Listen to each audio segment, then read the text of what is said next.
Good morning, everybody. What's happening? Hey, now. Yeah, hey, now. Hey, now.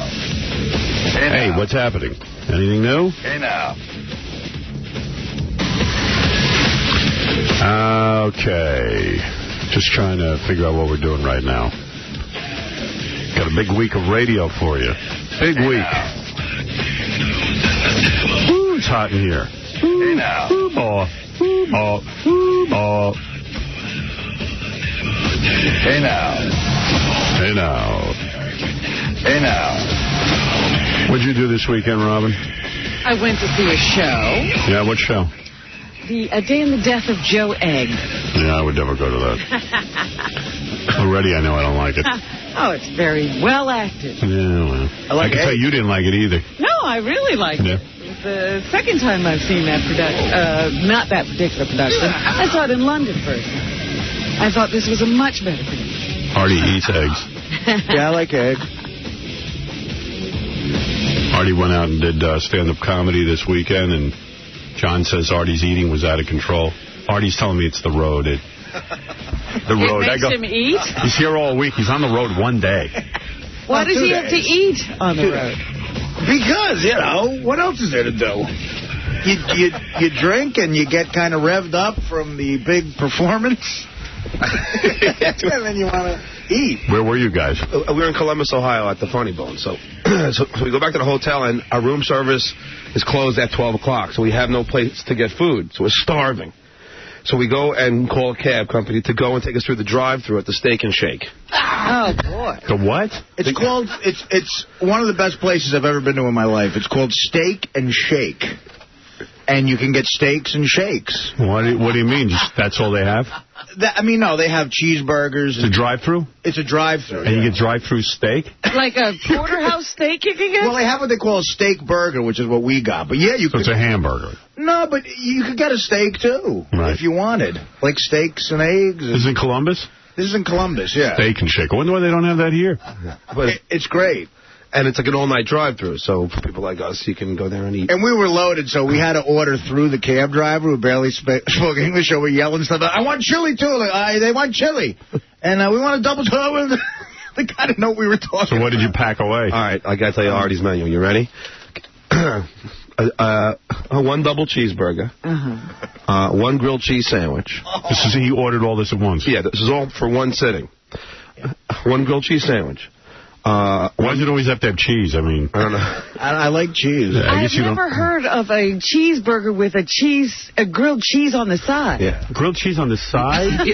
No, Howard, he had a double cheeseburger, then a grilled cheese sandwich. Before he says this, I'm just going to say up front, I can't defend this behavior at all. Because cheese is like the most fattening thing. I know. But you don't care. No. Well, I was very hungry. All right, so start again. Yeah, you got to hear this. Double cheeseburger. One double cheeseburger. Okay. Then a separate grilled cheese sandwich. Then a bowl of chili with saltines. Then an order of onion rings. The fried onion rings. Then an order of French fries. Oh, my God. Then did you order it all at once or separately, like a little bit all at once. Yeah. All at once. Yeah, this is a drive-thru. It's a drive-thru. Staying there. And then a large chocolate shake with whipped cream and cherry on top. Wow. But I don't know how you're not fatter. You're amazing. Me neither. And then Howard, so we go back to the hotel, and I realize that my hamburger has cheese on it. I hate cheese, so I'm starving. So I'm eyeing Artie's chili, hoping he's not going to eat it. Artie takes the grilled cheese sandwich and dips it in the chili as like a dipping sauce. And cleans out the whole bowl of chili with the grilled cheese sandwich. And the next night... And then I got a good night's sleep. I'm laughing. Then the next night, the same menu, again at Steak and Shake. The next night, only 2 double cheeseburgers. Wow. And like, a double's double the meat, so he got 2 double cheeseburgers. I mean, one double cheeseburger would be somebody's dinner. Right. But he ordered, like, for 3 people. And they're big. You move your bowels afterwards? Is it, like, insane? Well, forget it. So this is Friday night, Right. So we've been up for 20... And you were drinking all night. Yeah. All right, I got to show you the note. It's as unhealthy as... You are so gluttonous. I have no defense for what... Yes, and then I go upstairs. The funny thing is, I could eat the same meal Artie, you just described Artie, because I am ravenous. I can eat and eat and eat, but I get like, oh my God, I don't want to be like a huge... I don't want to be like, Reuben Studdard. I doubt if you could eat 3 sandwiches. Absolutely could. In one sitting. Absolutely could. And a bowl of chili. Absolutely could. I would like to see you do it. And you should see the amount of food I eat. I just eat healthy food. Well, I do think you're like a factory. Yeah. I always think of you. I mean, like, you're constantly feeding your machinery. Yeah. I'm hungry. I am hungry all the time. But Artie must have a baby when he goes to the bathroom. But I got to tell you something. Like I just ate my breakfast. Yes. I mean, I'm starving. I had egg whites, and that's it. I eat the edge of a toast. And the thing is that... And Artie's got bread and bread and bread. And I'm so starving after that, but, like, the hunger will subside. I'll forget after a while. You know what I mean? Like, you gotta start somewhere. But this is after, like, 8 shots of tequila. Which is a lot of calories, too. Yeah, and not only that, that lowers his ability to say no to the food. But I went to Steak and Shake, and it was fun when you're drunk. I was pretending I was Jeff the Drunk when I ordered, and I said, I'd like a steak... and I'd like a shake. That's funny. Hey, Howard. Yeah. I once saw Artie sort of diet for about 1 minute and 11 seconds. It was the funniest thing. It was another one of these comedy shows. So they order all this food. So Artie got a bunch of hamburgers. So he's sitting there, and he pulls the burger off the bread. And he goes, yeah, I promised Dana that I would lay low on the breads and stuff. So he cuts up the hamburger with a knife, and he eats like 3 of them. And then he's sitting there, but it's a room full of food, so finally he can't take it anymore. He goes to the pizza, and that's like 8 slices of pizza. But he really did not eat the bread. I mean, if Dana's going to marry you, she's going to have to realize she is going to be living with a very fat guy. Well, the problem is... you're not changing. The problem is that then after this, it's 4 a.m. Yeah, I go upstairs and I call Dana. Yeah, this is a hold on, wait. And then hold it's on. like... Hold on. See, he's drunk. I mean, he had about 8 shots of tequila on stage. I mean, just totally inebriated. Right. So then he's like, I'm going to go call Dana. And I'm like, all right, don't call Dana. It's just not you don't do it. He's like, God, I have a thing. I got to call her after every, night. She's got to make sure I'm okay. I go, all right, just tell her the phones aren't working or something. You should not call. He's like, what? The phones aren't working. The phones aren't working. I go, I don't care. Don't do it. Sure enough, he does it. Tell her what you did. Well, that's the whole point is I call her and we talk for like an hour and she stays on the phone with me, and the next morning I wake up and I forget most of the conversation, and there's grease all over the phone from the meal. It's like a murder. And I got to go wash the phone, and then I'll call Dana the next day to recap what when I wake up at 2. Right. And she'll be all mad and she'll go, remember calling me last night? And I go, yeah, I remember. She goes, good conversation, right? I go, yeah. She goes, nice proposal.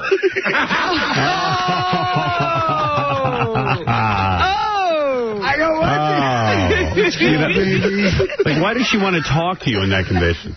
I think she's afraid. She wants to make sure I'm okay. But you're not okay. So she's making sure I'm not okay. You proposed in a drunken stupor? I guess maybe I did. No. Wow. And I guess maybe I've done it before. I love you. I love you. Oh, forget it. The Late Show, Friday night in Columbus. They were the craziest group of people. You got to read the note that the manager gave to the owner of the club about the Late Show in Columbus. What did it say? It goes, all right, I think you were happy with the numbers. It goes, 10:30 show, out of control. I spoke with John and Artie. Both said they could handle everything. We kicked out 2 people for walking up on stage. Artie went 30 minutes over, in parentheses, very drunk. I really thought he wouldn't get off the stage. John lets him go. I've told both CR and TJ how to handle the shows. This show is probably the craziest show I've ever managed. Artie went like 30 minutes. He was like, people were buying him shots of tequila. I've never seen a guy drink that much alcohol in one. Dude, you're going to be dead. Well, Are you doing a Belushi for real? No, I swear to you. There was no security there. People were coming up on stage. I'm supposed to do 40 minutes. As the headliner, you do like 40 minutes. And you're just doing your stand-up and then some guy walks up on stage? Yeah. And offers you a drink? Yeah. And like Artie feels too much peer pressure. But doesn't that ruin the flow of your comedy? Yeah. But the guy's got a drink. And are you so drunk? Do you remember your act? I mean, if you're proposing it, Shakes. It's amazing. He could do his act like inebriated. I've never seen anybody that could do that. I mean, yeah, I could do some of the act in my sleep, which I think I technically did. But, I was supposed to do 40 minutes, and the Late Show I did probably like an hour and a half. Like a Springsteen concert. Let me ask you something. If Dana said to you, Artie, you have to stop drinking or I'm leaving you, what would you do? I'd stop drinking. You would? I would. For a minute. Whoa! You're never going to stop. Because it's not, booze isn't as important to me as it used to be. It just isn't. It just isn't. It's look, on the road, it's really, it's horrible. The hotel rooms are bad. And me and John, don't cheat on our significant others, so we eat. Well, John does. No, I don't. I'm joking. I've never seen John even close to do it. But yeah, we just go to the bar, drink, and then eat. It's true. If you can't have sex with somebody, you might as well drink. What's the other great pleasure in life? Eat. Right, drinking. And eating. Right. I mean, I treat double cheeseburgers my mistress. It's my lady. But do you think Artie will one day be a Walter Hudson? No. Well, I don't know. I think he's going. You know what? It's weird. The thing that saves Artie is, I guess, that he was an athlete when he was younger. Somehow that seems to be. Well, his body still remembers. Yeah, like there's some sort of sense memory, but at some point you cannot eat that many calories. I play softball. Like, I'm playing softball today in the park. Yeah, but one of these days your activity level is going to go down. Like, you'll be married, you'll have a family, you'll have chores at home or something. Yeah. And your activity level is going to go down, but the eating isn't. Well, he might turn into a Walter Hudson. They might be taking him out with the crane. You never know.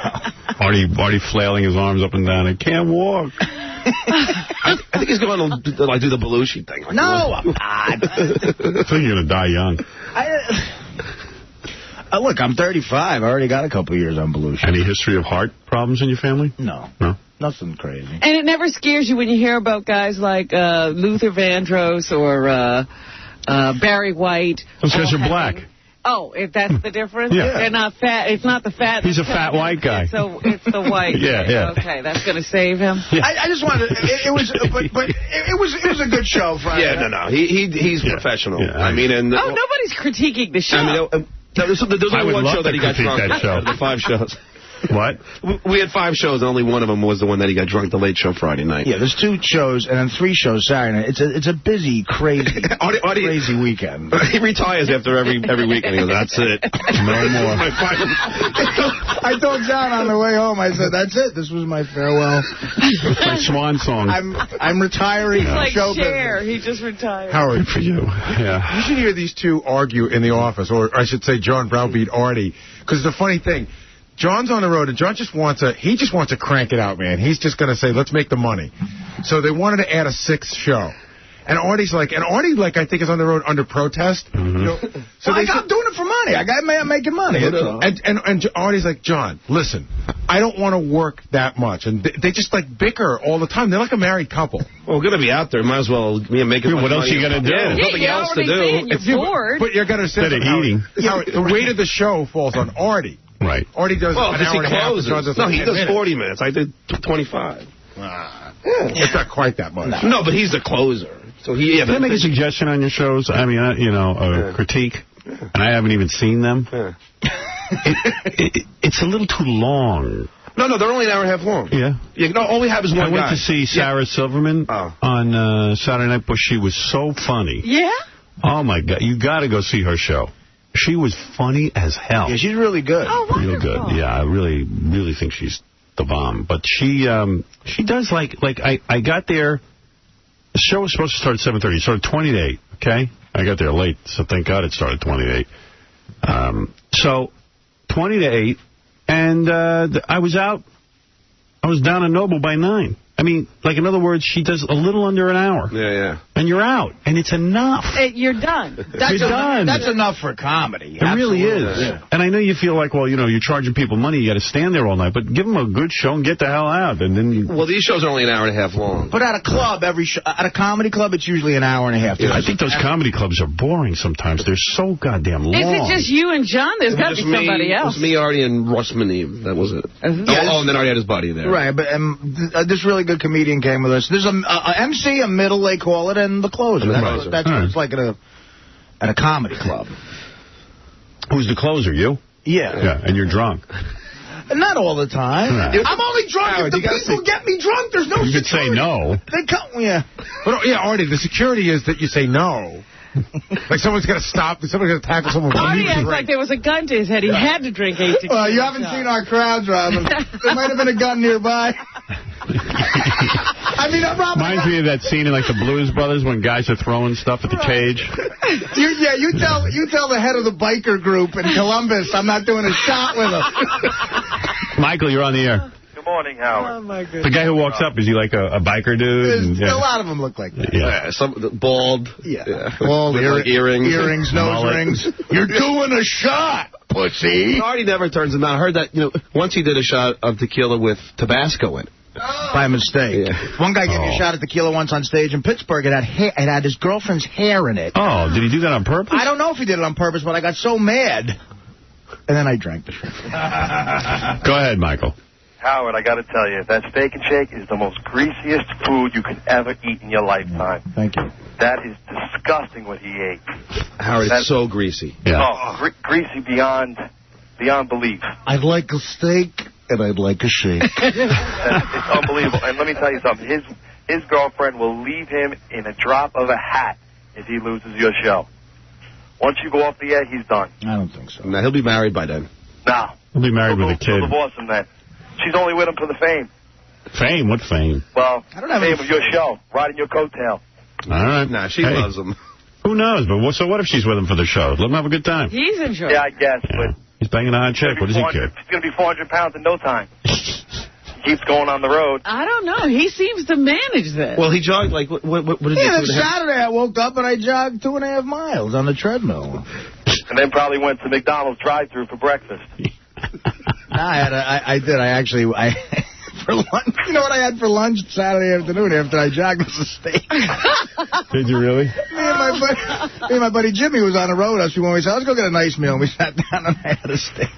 Steak with what, though? You see, like a steak wouldn't even be bad. Yeah, let's hear what else. Yeah. It's not real steak either, Howard. It's not steak. This is not Steak and Shake for lunch. We went to a nice place. I had mashed potatoes and bread and a salad. All the accoutrements. And a salad with a couple of Coke. Yes, salad with Russian dressing. The Cokes are what kill me. If I could knock out Coke and Hawaiian Punch, I would be... Honestly, because a lot of my calories... I'm 35 years old. I have 2 Hawaiian Punches and like 7 Cokes in a day. Yeah. But do you see how it's lost on Artie to take him to a gourmet restaurant? Oh, please. You haven't actually... I took him to Picasso in Vegas. Why did you do that? Oh, it was just so stupid. And they bring out this tiny little lamb chop, and I'm like, this poor bastard's going to go out and eat. Yeah, he's going to go out and have a real meal. I'm thinking, good. At least they limit my portions because, I don't have to be so fat. They brought me a second one. What waist size are you anyway? Very nice. You're not that bad. My jeans are 36s, 35. Same as me. And I can get into 34 sometimes. What jeans? Are you wearing jeans? I'm not wearing jeans right now. You know what he's resorted to now? In the Hilton Hotel, he's wearing pajama bottoms. Look who's talking. Ralph Lauren over here. John, your ass is so... John's ass is out the whole weekend. I know. No matter what he has on, half of the crack of his ass is grotesque. It's grotesque. They put us in the back office of this comedy club. It's like a closet. Yeah. John orders a bucket of beers that he has to have before he goes on stage. I mean, you think I got problems. Right. And you're sitting on a couch. John has to bend over to get the beer, and his ass is in your face while he's taking the cap off, shoving a lime with his Amstel Light. Just gross. You know what's funny, Howard? I know. I've been over to his place, and the ass is like part of the whole day. The ass is all over the place. Yeah, he has never bought a pair of pants that fit him. No, he comes out to my house, and the ass is just like everywhere. I've seen John's ass more than I've seen Dana's. Howard, you know what's funny? The Camino was with us. Who was with you? The comedian. Russ Maneve. This guy.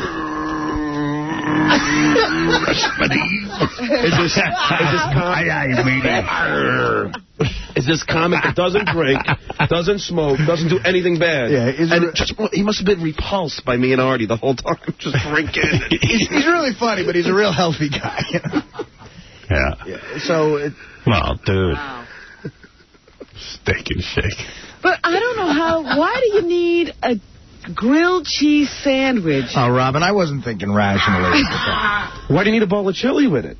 dip your cheese sandwich in. I just it's so never good, though. heard of all of that. If you, I mean, that sounds like a nice combo, the bread with the cheese and the chili sauce. But Howard, if you've never dunked a grilled cheese in a bowl of chili. I've never heard of dunking grilled cheese. But plus the hamburgers come with everything on it. I had turkey chili for dinner last night, and I was worried that the sauce had too many calories. I put string beans in it to fill me up. I mean, I'm just trying to stay somewhat thin.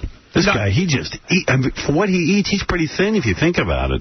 Yeah, he's amazingly He should be Walter Hudson. You're the other end of the spectrum. You're the most disciplined guy I've ever seen. But dude, if I ate like you did, I would be so fat. I mean, there'd be no hope for me. And just think of all the booze he poured in on top of it. You know, he's all over the place. But plus, I forgot to mention those double cheeseburgers had everything on it. So it was loaded with mayonnaise and pickles. And it's in a bun. Yeah, it's in a bun. On the cigarettes. It's like the worst is when you wake up in the morning and you get a whiff of your fingers by mistake. It's like cheeseburger and cigarette and tequila. You relive the whole awful night. And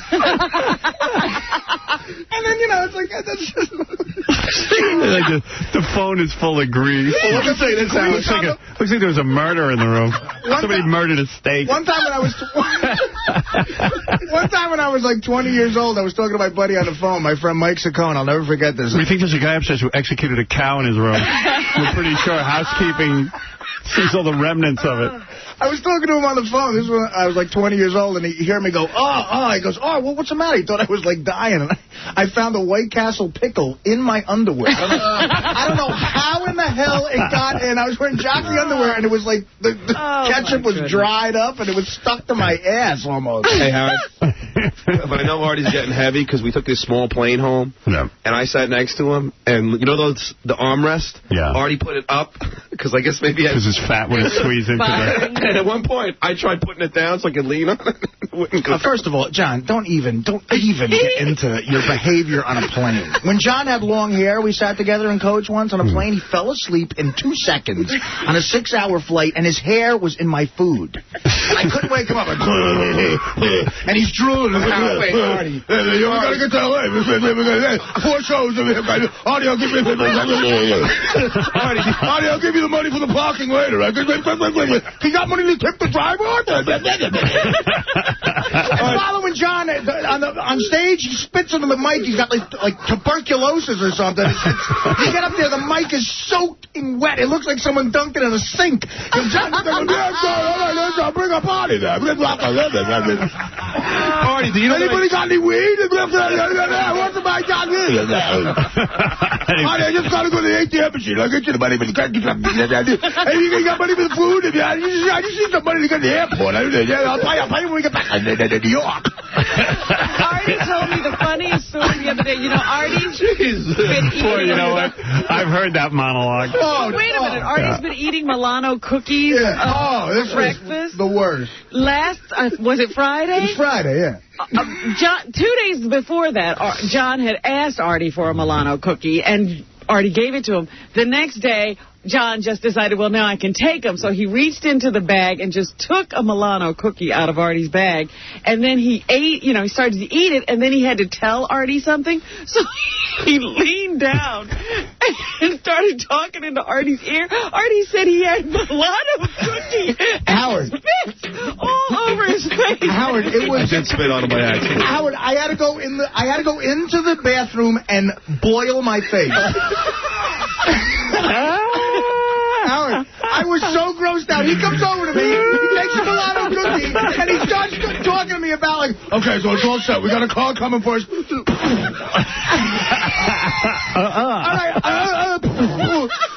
Howard, he was an inch from my face. He spit. It was saliva and Milano cookie crumbs covered my face. Like, I look like a piece of modern art. It's really weird because John, latches on to certain people. Like John and Jackie were, joined at the hip. And then when Jackie, did his swan song here, you're not that in touch with Jackie anymore. Oh. And now it's like Artie just filled Jackie's shoes completely. I mean, he's a younger version. Yeah, he's like the same guy. He's paying for crap. He eats uncontrollably. He likes to drink. He's perfect. Yeah. But no, Howard, I know Artie. The money situation on the road with John, it's getting embarrassing. Well, do you realize? Well, just because, you know, we get a town car, which I had to force him to get, Right. To go from the hotel to the airport, and the town car guy is waiting to get paid. Supposedly this is Stuttering John and friends on tour, and of course I got to tip him because the guy's just waiting there. You know, and after I tip him, he goes, "Oh, sorry, I got to go to the ATM." And I usually tip him on the way back. You know, Did he ever give you any of the money back? Well, what do you right now he owes me $500. I got the check. All right, let's see it. What did he owe you $500 for? Well, sometimes we split some of the expenses and. You know, why don't you do this before you leave on any given weekend? You and John put in the same amount of money into a fund. A fund. Right. And that's the money. You know what? Because why do you leave it up to anyone? What you're saying is makes complete sense, but it'll never. Like when you went to the Steak and Shake, who ends up buying everything? I did. Wait, I offered to pay. You said John, it's on there's me. no. Oh, God. You said it's on me. Fred, what happened at lunch? Remember lunch last week? We went. John goes. I go. I'll pay for lunch with John. I said the two of us will buy lunch, and John goes to open his wallet. There's nothing. It's the abyss. It's just nothing. It's the same move. Yeah. Oh my God. Like he doesn't know it's empty. Because I have a credit card. Why would I? I could. Why would I pull it out? Does he pay with his credit card? Sometimes if you. Come John, on, Art. Every once in a while you do, but you really gotta. It's just, you know what? No one wants to always tip the limo driver. No one. No, it was included in the car, the tip. No. No, it was. It never is. John. The guy always. I like to You always give a little something. I always give the guy a 20 at least. Yeah. You know, it's No, I would have too, but I didn't have it's any money. cash too. The guy's got some money on him. I had no cash coming home. But why don't you have cash? He got paid in Because actually in cash. I spilled my wallet out. I had $10, and at the bar we went in the late Saturday night. I bought 3 cans of Ready Whip. Oh, to do whippets? Yeah, so I emptied my wallet. Howard, I'm telling you, I don't know if it's funny on stage, but it's retarded backstage. It's a documentary. Yeah. What goes on? He's buying Ready Whip. He's buying Ready. He's 37. He's got children. He doesn't have any money. He spent money on Ready Whip. It's like unbelievable. To do whippets. To do whippets. I'm sitting there, I'm ossified in the back of a cab ordering everything on the menu in a Steak and Shake. He's trying to get whippets. The comic was with us, just can't wait to get home. Go to like a spin class.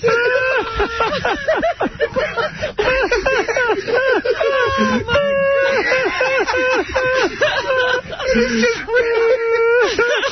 spinning all over the place. This comedian barely knows him. He's like, Russ, I'll get you back home and I'll come real quick.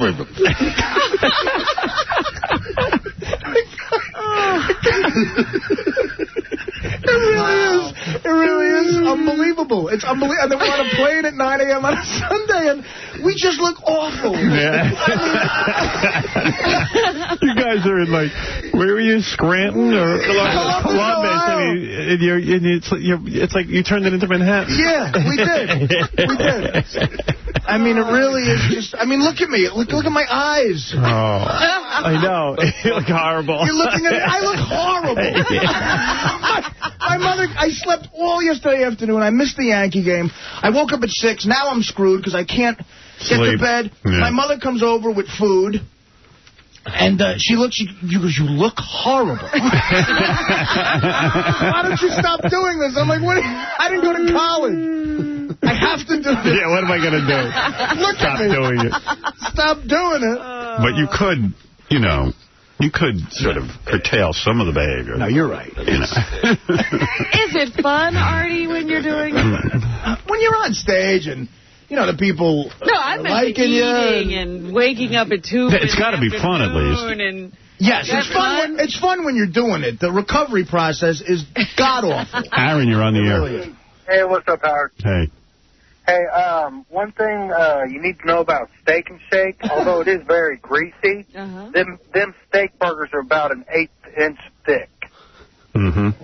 So they're like the thinnest hamburgers in the world. Okay, so they're hardly there. Right. Yeah. Sounds good. And Yeah, but already got doubles. it still doesn't matter. It's still really tiny. I got to blow my nose. I'm laughing so hard. All right. And them French fries are shoestring.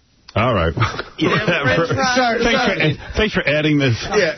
Thanks for coming to my defense, but well, you know, y'all are harassing or getting on them about how y'all are imagining these burgers like quarter pounders from. All right, thank you for the specs, son. Who cares? Sorry, I had 4 of them. Never mind, it's still too much food. Now, let me tell you about Steak and Shake. Now, it is greasy, I'll give you that, but these are hamburgers. Them hamburgers. I ain't like a regular New York type hamburger. Dave, you're on the air. Howard, hey, I love you, man. Hey, I was at the show Saturday night. Artie rocks. Good. He was great, but Artie, your buddy is terrible. What buddy? Oh, you know John? what I mean, Artie. Hey, Artie. Yeah. Hey, Artie, you got to tell that joke about the priest that you closed with. That was a great joke. I told it all day yesterday. Well, that's not tellable on the air. Oh, you can change it around. Hey, and when John talks, he looks like one of those slow-motion sneeze things they do on, like, the Science Channel. All right. Who cares? All right. Everybody bores me. All right. We didn't let that guy tell us how big the onion rings. Yeah, we only got to the French fries and I hung up on them. Oh, they're regular size, Robin. Well, let's see here, They're regular onion rings. Yeah, they barely fit around my penis. Which is how I like to devour them. When you're banging an onion ring. We're going to take a break, and we'll be back right after these words. Hi, I'm Gay Ramone, Howard Stern's gay boyfriend, and Howard, if I would ever get you by myself, you and I in the bedroom, I would lick you from head to toe. I would play with your feet, tickle you, lick your booty, anything you want me to do, smack me, angry rooster, whatever you want to do, baby. I love you. My biggest concern about the show is the sexually explicit material that is discussed on the show. How often have you actually heard the show to know what goes on? I listened to the show for about 5 minutes.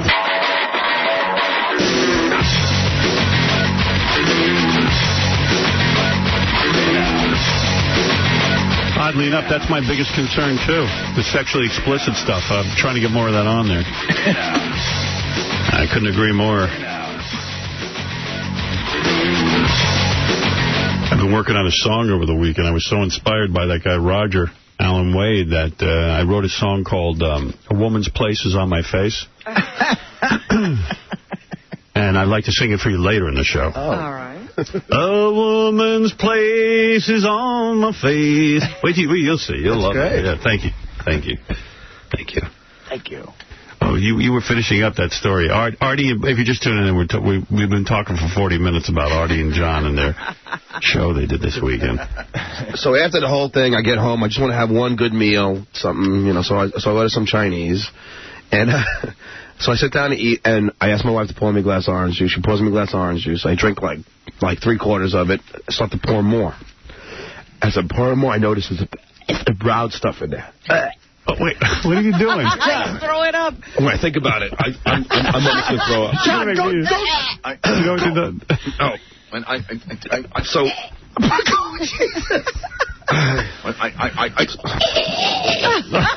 So listen. He's raging. John, go in the... Are you going to throw up? Are you going to throw up? I want to get the story out. I want him to throw up. Oh, it's funny.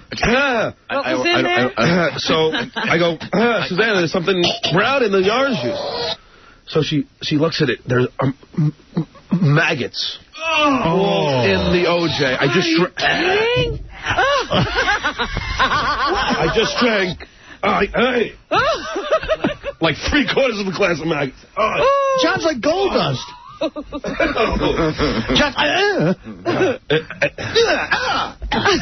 Really disgusting. There were maggots? What kind of orange juice? How old was this orange juice? It was June 5th is the the ending date on it, whatever. Yeah. I don't want to make you sick, dude, but maggots are born in feces. Yeah. Yeah. It was one of those the calcium-enriched OJ they make, you know. Is that how they do it? And it's maggot-enriched. Oh, God, dude. Was it a big lump of maggots? They were all, when we looked at the bottom of the glass, and I just drank 3/4 of it, all in the bottom of the glass. Oh, my God. I know. Did the juice taste funny? No, it didn't taste right. It was good. Oh, my God. That's awful. Where'd you get this juice? Can I say the company? Why not? Yeah, it was Tropicana. Was it really? Yeah. Whoa. Yikes. I know. So, I wonder if I could... Sue him? Yeah. He looks Well, look at you. You're retching every time you think of orange juice. Well, it's my favorite drink. Everybody sues over everything. I don't see why you can't get a little settlement. You're traumatized, aren't you? But my wife saved it, and put it the top back. It's sitting in the fridge right now. With the maggots. Yeah. Great. But, oh, God. It's gross. John's little fake throw-up session here might get him an extra couple $100 grand. Now I get it. I was thinking that, too. He's going like, Howard, it was, I'm not gonna sue, but I'm saying Howard, the thought of drinking maggots is totally disgusting. In fact, he never stuttered before he drank that orange juice. Why aren't you going to sue? You're so money hungry. I don't understand why you wouldn't. Yeah, you could relax and keep Artie off the road. What are the damages? I'm going to say, What are the damages? What are the damages? The fact that I'm about to throw up. I guess if I... Oh, Howard, can I say the company? Can him testifying? It'd be great. I don't know if I can sue. I can barely do my job. Maybe there are damages. I was doing the same thing last night. All right, I'll say the company. I don't want Tropicana.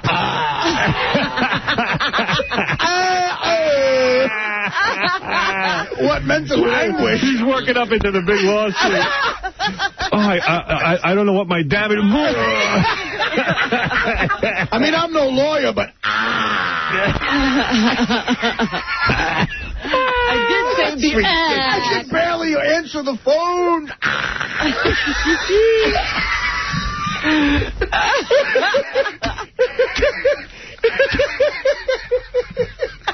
I barely got to work.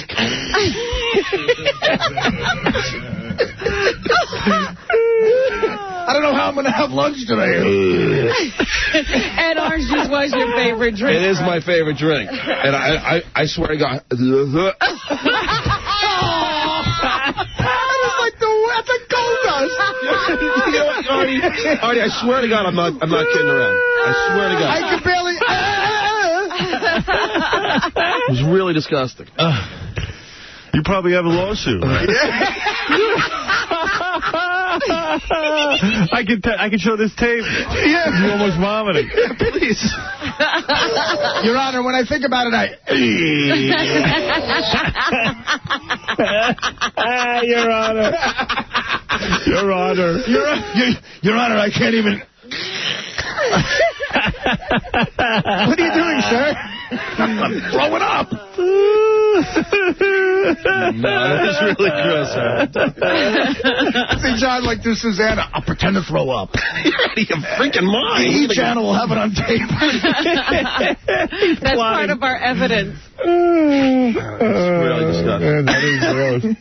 Yeah. How would you... It was like a big lump of maggots? A bunch of them in the bottom of the... Now it sounds Olivier over here won't quit. Yeah, it was maggots. Howard, off the air, I tried to tell you a story. Wasn't I getting the same way? I'm not goofing around. This guy... Well, you understand you got to keep it up. This guy. No, that's gross. Dude, how would you feel? You know what? Whether you're sick or not afterwards, I see people sue over everything. Yeah, it seems wrong that it should be in there, right? And you should be able to sue. June 5th is the date on it. June 5th. What's today? Today's like May 20th. Oh, so they screwed up. You going to call Tropicana? Yeah, I told my wife at least call him. We'll get some free OJ out of it. Are you ever going to be able to drink OJ again? I don't think so. I don't think so. Free OJ. Yeah, that's a bad thing to say. Free Put that OJ. in context. Yeah, free OJ. Free OJ. It's a good bumper sticker. What were you guys telling me about the road? I don't know. During the commercial, I don't know. Something about we never finished the story. But, what about the cab? How I couldn't get the so, you know when I sat next to Artie on the plane, and Artie lifts the armrest? Right. When I tried putting it down, I couldn't get it down over his ass. His ass was on my side of the seat. And I'll tell you, that armrest hurt me. I think I got a lawsuit. Can I say to the airline? Continental. Ah, my back. Wait, is my camera on? Ah! Oh, my back. That armrest on Continental. He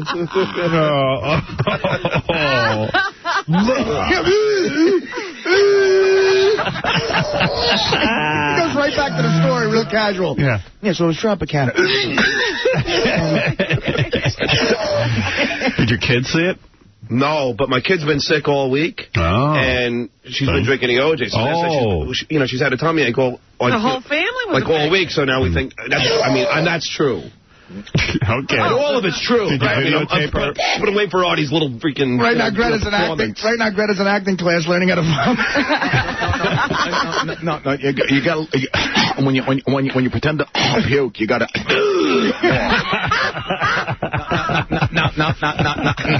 No, you try. Tim, you're on the air. Hey, how you doing, guys? Welcome. I'm from Central Ohio, and unfortunately I had to work that night that everybody was in town, and found out that everybody was going to something. Hey, Bobo, you're on the air. Yeah, how you doing, guys? I think Artie and John are out of control, man. I mean, Artie, when was the last time you had a cholesterol test? Did you know your cholesterol? We didn't do that. Well, a couple years ago, It's got to be bad. It's got to be like 500. No, it's not that bad. It's got to be huge. It's not that bad. It's just bad. What's with John doing whippets, man? What? Going to get brain damage. No, you're not. It's a mild... I don't even understand that. It's a mild dosage. It's not you. So you say it cost you $10 for 3 cans of whipped cream? Yeah, I said to the boy, I'd take everything in my wallet. And yeah, which was $10. Do you do the whippets right at the bar? Yeah. I mean, they let you do that? Yeah, I mean, it's not illegal. It's true. It's a whipped cream can. Yeah, it's his whipped cream. But you know what, Howard? It's getting bad because the dosage wasn't enough, so I had to do 2 at a time. I don't know. I think I got brain damage. Can I say the name of the company? Ready Whip. You're killing me! Ready Whip, you're killing me! Well, maybe, this whole retching and everything is Ready Whip and not maggots. Believe me, it was the brown maggots. Brown maggots. Yeah. You ought to bring the jar in.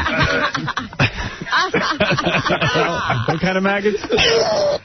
Brown maggots. I'm trying to I'm disconnected from the actual experience. You ought to bring it in. Is it a big lump of maggots? I'll bring in the OJ. That's gross, man. I'll bring in the...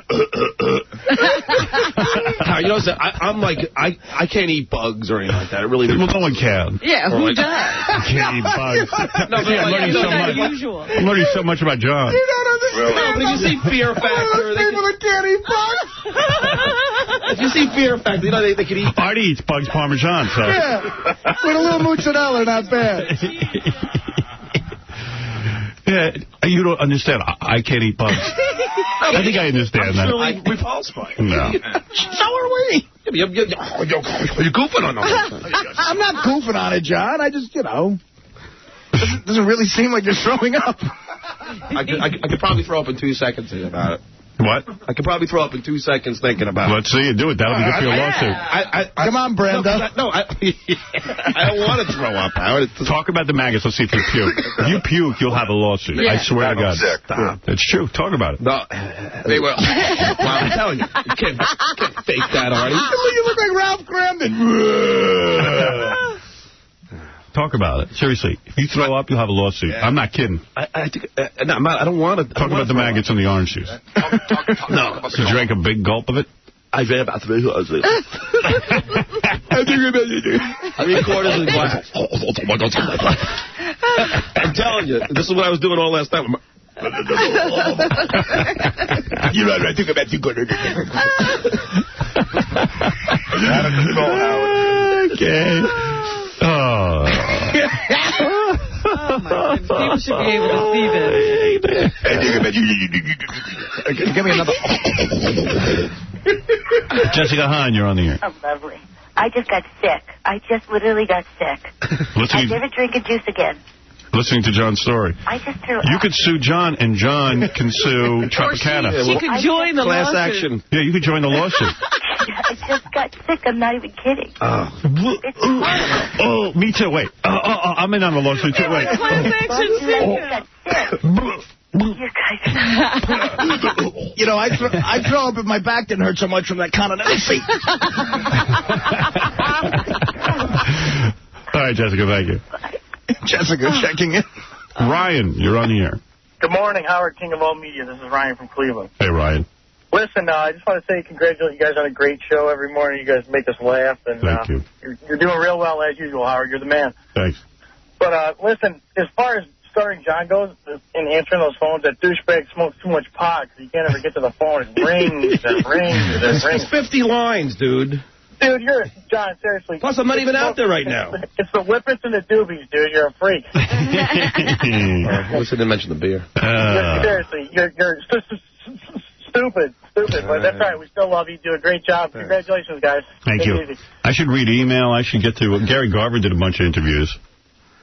Yeah, you know, and I can't wait to play him because, like, you know, me and Gary get into an argument every morning over something ridiculous. Right. So this morning I said something about one of Gary's interviews about one of the celebrities that I thought said, I think he's mad at you for totally like a dumb reason. So I said that, and Gary's like, no, that's what? Well, you know, and he's like arguing with me because he doesn't think it's a dumb reason, but I do think it's a dumb reason. It's like every morning we have these like dumb... Why are you arguing with Gary Garver? What do you have to do with that? Gary Dell'Abate. Gary Dell'Abate. It's like the last time we had this huge argument because I said I agree with you about the $200,000, not being rich. We had this whole argument in the office about it. So it's every time. So this time I just said about the celebrity who's mad at you. I said, it's ridiculous. It is ridiculous. And then he's like, no, it's not. Well, So you know what happens, Howard? We don't have an argument. I disagree with John, but John can't be wrong, so it's an argument. No. I say, you know what, John, I don't agree with that. I think you're wrong. What are you talking about? Okay, guy. All right, Andy, you're on the air. I mean, Richard. Yes, Richard. I'm currently with the Tropicana defense team. We've already worked on our defense regarding this pending lawsuit. Yes. Is it not true that he admits to eating Chinese food prior to the orange juice? No, afterwards. Okay, well, you said this is going nowhere. I think he's going to try and imply that there was rice in the orange juice. Oh, and you spit it into it. It's just taking too long. Yeah, which is... Just say, you know what, the rice from your Chinese food probably got in the orange juice. That's not maggots, that's rice. Right. Yeah, let's go to Melrose Larry Green, then I'll play some interviews. Melrose. How are you, Howard? Okay. Great show. A couple of things. First of all, I ran into Sarah from Joe Millionaire the other night. You ran into Sarah from Joe Millionaire. Sarah Kozer? Sarah Kozer, right. She's on the cover of Playboy, actually. She was in Playboy. First of all, she was very unhappy with a few things you said about her. What did I say about her? Nothing was airbrushed, number one. Oh, that's a lie. Then that's another girl. It's not Sarah. Yeah. I mean, I saw her in person. You know what? Let her get naked in here, and let me do an A-B on that. Nigga, please. Exactly. Then I said to her, are you ever going to go back on Howard? Because, I'm a big fan of the show.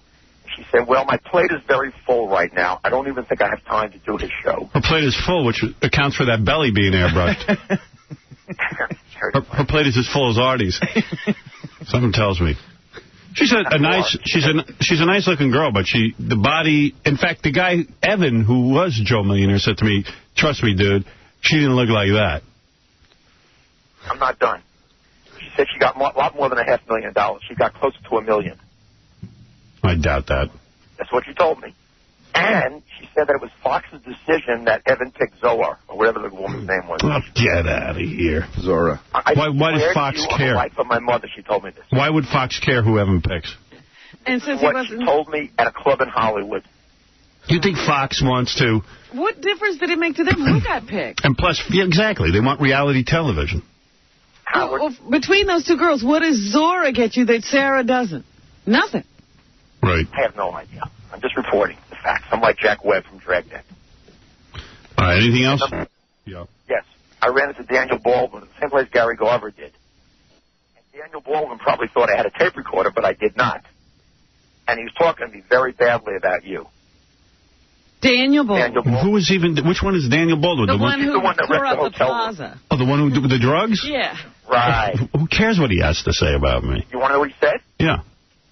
He said, is he still on the air? Does he still have a career? Yeah. What time is he on? Oh. Oh, he's just kidding around. Come on, Melrose. That's what he said, Howard. Give us a break. He's making a joke. Howard? Yeah. Don't forget 10 o'clock at the E! Show tonight. That's right, the E! Show. You do make one good point. You finally got to something that actually makes sense. They're running promos on E! Yeah. 10 o'clock. Our new time slot is 10 o'clock, and the reason I mentioned this because you're going to want to see tonight's show. Tonight's show is the drinking show, and I think Miss Butterface. Yes. Yeah. Oh, wow. You got to watch it. Yeah. That's a better time slot. 10 o'clock, you think? Yeah, because people go to bed. I go to bed early. I let people go to bed early. 10 and 11:30 also. It's better for John. Howard? Yeah. Well, John doesn't like to eat bugs. John's one of those whack jobs. Yeah. And he goes to bed early. Yeah, 10 o'clock is our new time slot on E! So there. 10 and 11:30 for the second E! Show. Right. And Howard? Yep. A warm regards to you from the whole LAPD over the weekend. All right, Melrose, thank you. You talked to the whole LAPD. Yeah. Steve, you're on the air. Okay. Steve? Yeah. Go ahead, you're on the air. What's that? I said you're on the air. All right. Thank you, Steve. Hello? Yes. Yeah, hey, Howard? Yes, Steve. Yeah, I was just listening to your show and listening to John say that whippets aren't illegal under his cans and all that. I've been a cop for over 10 years and got news for them. They are illegal. Wait, in a whipped cream can? Yes, sir. Okay. Anything that's used outside of its express manufactured purpose is illegal. You mean if you walked into a bar and you saw John sucking on a whipped cream can, he would have to arrest him? You got it. We do it all the time, with, especially with spray paint. But how do you know that I'm not sucking down the whipped cream itself? Well, brother, you could be sucking down whipped cream, but it's going to change your behavior. And you know yourself, you're not going to suck whipped cream out of a balloon, right? I think it's not out of a balloon. It's out of the whipped cream can. It's the actual can. I think John's got you on that. So then you don't turn it upside down like you would when you normally remove whipped cream, right? What? You do it straight up, right? No, this guy's right. I mean, you do it. You have it in a different position. Right. I can put it in any position. Doesn't matter. The air's going to come out either way. Well, okay. Yeah, but the whipped cream will come out one way. You don't want the whipped cream coming out, though. I don't mind at the end. The other way, all that comes out is the CO2. It always comes out at the end. So you've arrested people for sucking on a whipped cream can? Yes, we have. We do it to junkies all the time to get information. Thank you. Yes, sir. Well, there's Steve the cop saying that John is probably going to go to jail. Good. Yeah. What are you in for, kid? Whip it. This is one junkie they won't get any information out of. Right. I want to hear about my maggots. Mike, you're on the air. Mike, you there? No, Mike. All right, well, we tried. I got to take a break. You know how that goes. We're doing a little evaluation today. Don the Magic Wand, and he was supposed to come in and do the evaluation with this white pimp. Oh, yeah? Yeah, I don't even know the guy's name, but the only guy who showed up was Yucko. Oh. So we'll have to do the evaluation ourselves. I guess the chick wants to know if she's good enough for Playboy. All right. We'll be honest with her. We'll give her an honest opinion. It's sometimes really brutal to give someone an honest opinion because they start to cry. You know. But we have to do it. It's a dashing of dreams, you know. Right. It's a dashing of dreams. That's the right way to put it. Yeah. Tony, you're on the air. Hey, now. Hey, Howard, did you guys check out Matrix over the weekend? Yeah, well, we actually saw it last week, and I didn't review it because the movie studio was nice enough to give us a screening, a private screening of it, and so I held off my opinion. I thought it was horrible. Oh, it was great. I mean, people loved it. Yeah, it made the most money, like just a little bit less than Spider-Man, but... How much did it make, Howard? Like $135 million or something? It made a huge amount of money, and nobody was more excited about seeing The Matrix Reloaded than me. And I went in there, and the first half hour was brutally boring, like brutal. Then the effects, don't get me wrong, were stunning. But it was almost like one of those things when you go to Expo at the World's Fair. Like an exhibition. I'm just showing you one stunt after another. This is what we can do with this material. There was zero story, and then at the end, I'm not going to ruin it for anybody, but there was sort of a 2001 kind of speech, like, and how the computer and they're it's just like lots of talking. When they're not fighting, they're just doing a lot of nonsense talk. Jada Pinkett Smith, I don't even know what she was doing in the film. I don't know who her character was. There was some guy who was no reason for it. There was some guy who was angry with Lawrence Fishburne. You don't even know why. And those, everybody kept making a big deal about the twins. Wait till you see the twins. Yeah. I'm like, who are they? Yeah, and how come they have special powers? Yeah, why do they act that way? Yeah, I mean, how did they get that? If someone says to me, wait till you see the twins, you better be talking about chicks. Right. Howard, good question. I'm surprised that people are saying they like it. That's what I said to you. Emperor's New Clothes. I said to you on Friday, I said, you know what? It'll be interesting to see and I thought that this is what would happen. Most people would come out and say, oh, it's brilliant, because I think they, as Fred said, think they're supposed to say it. I was even, reading some of the reviews, and, a guy gave it a 3-star review, but then I read the review, and he was kind of like, well, the story doesn't make much sense, and it's boring, and then he gave it 3 stars, because I think he's afraid not to. Right. He's going to look foolish. Because that's exactly what I read every review. Nothing was glowing and stellar. It was all like, well, yeah, there's a long chase, and this and that. Marshall Fine really liked it. I said to him, how could you... I don't even understand how you like it. I don't even understand the movie. I mean... Did he write you back and tell you what he liked about it? Yeah. But you know that... Dude, can you let me talk? Go ahead. Ask a friggin' question. You just... Every minute, Howard. Okay, what is it? No, I just wanted to... I know you don't like it, but to take the Hulk. Coming up next weekend. What did he say? Something about the Hulk. I don't... What is he... Hulk is next weekend? Of the Hulk or something? The Hulk is next weekend? I think so. I got to go. He's got the radio on. Oh, yeah, next weekend. No, Howard, I think the Hulk, I saw it June 1st, I think. A letter from that, the gay dude who calls in all the time from Premiere Magazine. Uh-huh. Brant. Yeah. Who I like. He's a nice guy. Did he like The Matrix?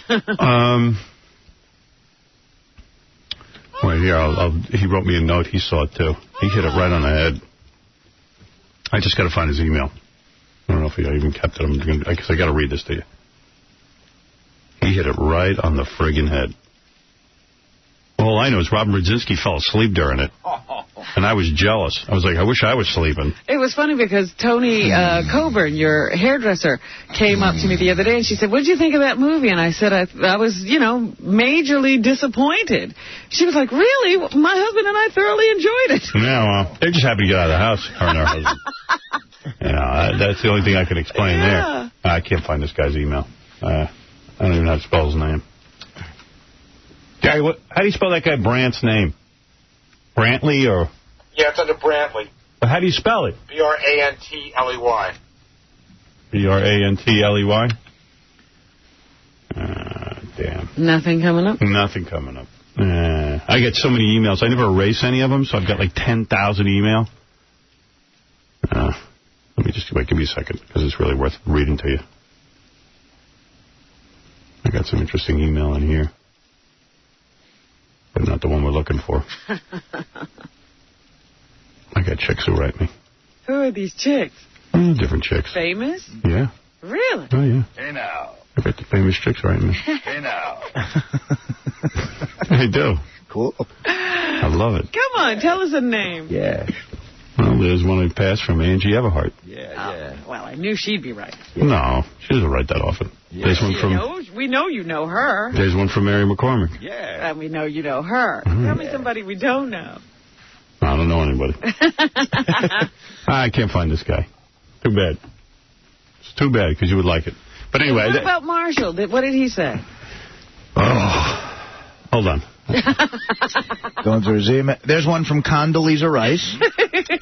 Oh, I don't know. I can't even find the search engine on this stupid Lotus Notes. Wait a second. Where's a magnifying glass so I can bring down the search? It's up in the upper right-hand corner. Oh, there it is. Hold on. You really want to know? Yeah, because he liked it. All right, Taylor, let me take a break. I'll find all these emails. All right. We'll be back right after this.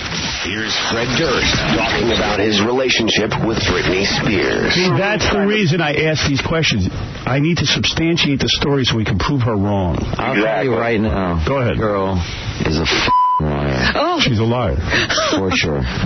She's a liar. 1,000%. I believe you. Strike me dead right now. I don't think you need to lie about Poontang. And it's unbelievable it's gotten to this point. It's like, that's enough already. You know, whatever happened for a reason, and I did what I did. I believe everything happens for a reason. I have to face Piper, you know what I mean? But that's the way it goes, and that's what happened. And it's just like, she's just too immature and too, I don't know what she's so worried about. You're listening to The Howard Stern. Yeah. More noises? I know. You know, I was thinking about John's orange juice story. Yes. And in all fairness to Tropicana, but, you know, who knows the sanitary conditions in his home? Or where he got it from. Right. It didn't have to be Tropicana that caused the problem. Because I'm a big Tropicana drinker, and I'm not giving up on my Tropicana. I just know there's something at John's house that's probably producing. John, yeah. And it's probably not even maggots. It probably is rice from Chinese food. Yeah, you know, after that story from Artie where the cookie wound up all over his face, maybe John's rice wound up in the orange juice. John assumes he has maggots. Who knows what's in there? Right. You know what I'm saying? I was thinking. He didn't analyze it. No, I was thinking about it. And he'll go around bad-mouthing like Tropicana, and it's a great company. Who even knows, what he found in there? We'll see. I'm going to have it analyzed, whatever's in that jar. He's bringing it in? Yeah, I told him, bring it in. I want to have it analyzed. All right. Funny story, though. But we'll see. I'll see what the deal is. All right. I'd like to know what's in the orange juice. Probably bought that OJ from illegal immigrants. All right, he asked me about I can't find Marshall Fine's thing, but Brantley's... You found Brantley? Yeah. If you're wondering why you haven't gotten my Matrix report yet, it's because I hated it. The first half hour is effing deadly dull. So much so that I actually took a quick nap, and when I awoke a minute later, there was a sort of an orgy scene that was going on that was also so dull that I took another nap.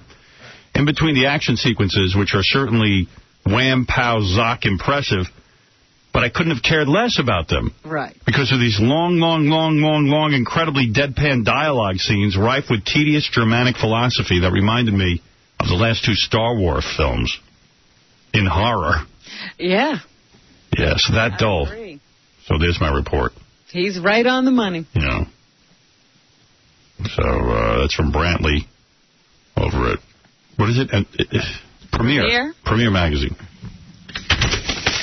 Well, the action scenes are amazing in it, but, God, when it's not an action scene or Keanu Reeves is talking, it's like the theater fills with sleeping gas. I know.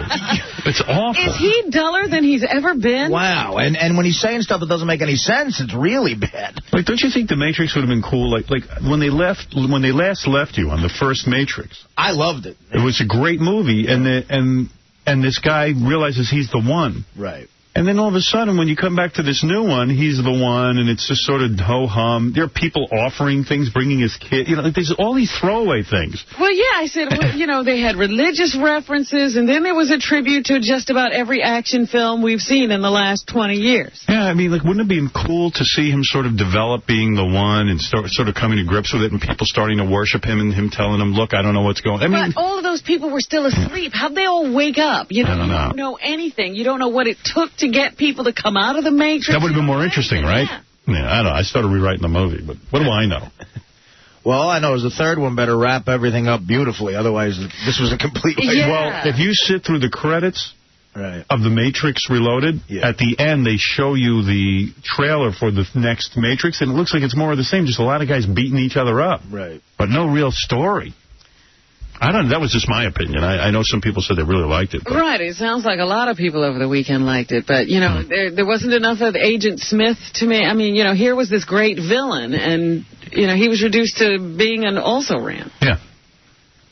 And they have some twins running around. They have powers. I don't know why they have these powers. They have powers. Everyone's got powers. And some people do have powers. Lawrence Fishburne looks like he ate a cow. He ate the Matrix. Yeah, I mean, he got fat as a truck, and then he's fighting, and you're like, I don't think this guy's going to be able to fight. Yeah, I was going to say, at the end of the first movie, was he on his way to a steak and shake? Yeah, I mean, wow. He swallowed an elephant. He could have sat on his enemies in this film and subdued them. Wow, I mean, the first half hour was as dull as it gets. Thomas, you're on the air.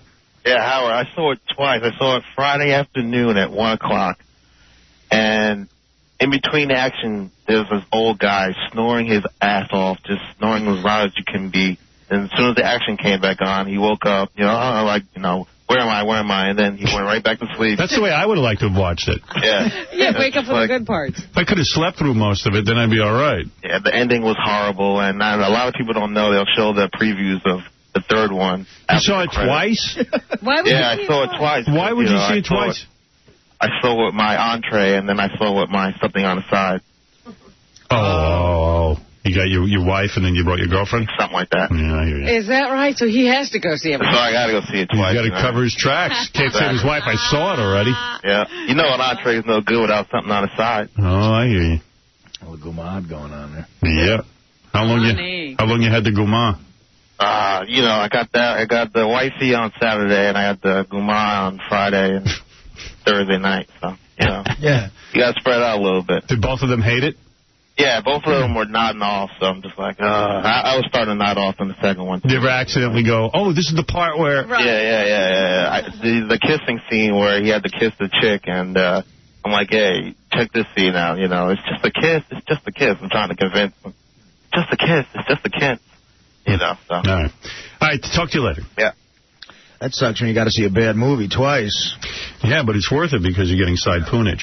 That happens to him a lot. Yeah. So you put up with some negatives.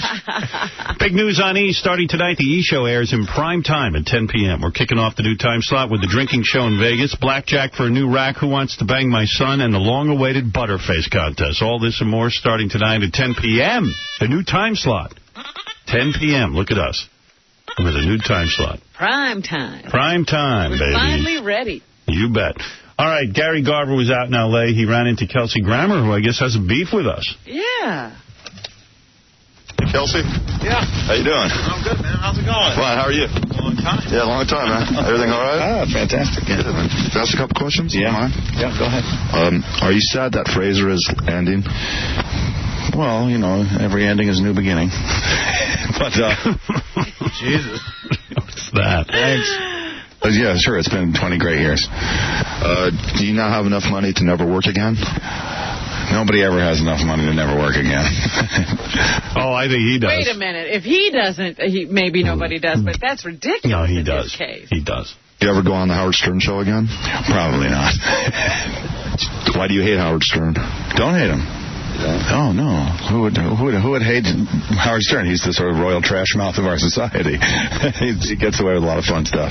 Speaking of which, this is going to be a trashy question. So, okay, go ahead. Is it cool? Okay, how trashy? Let's see. Do you ever hear your wife in the bathroom when she's making number 2? No. Thanks a lot, Kelsey. Okay. Take it easy.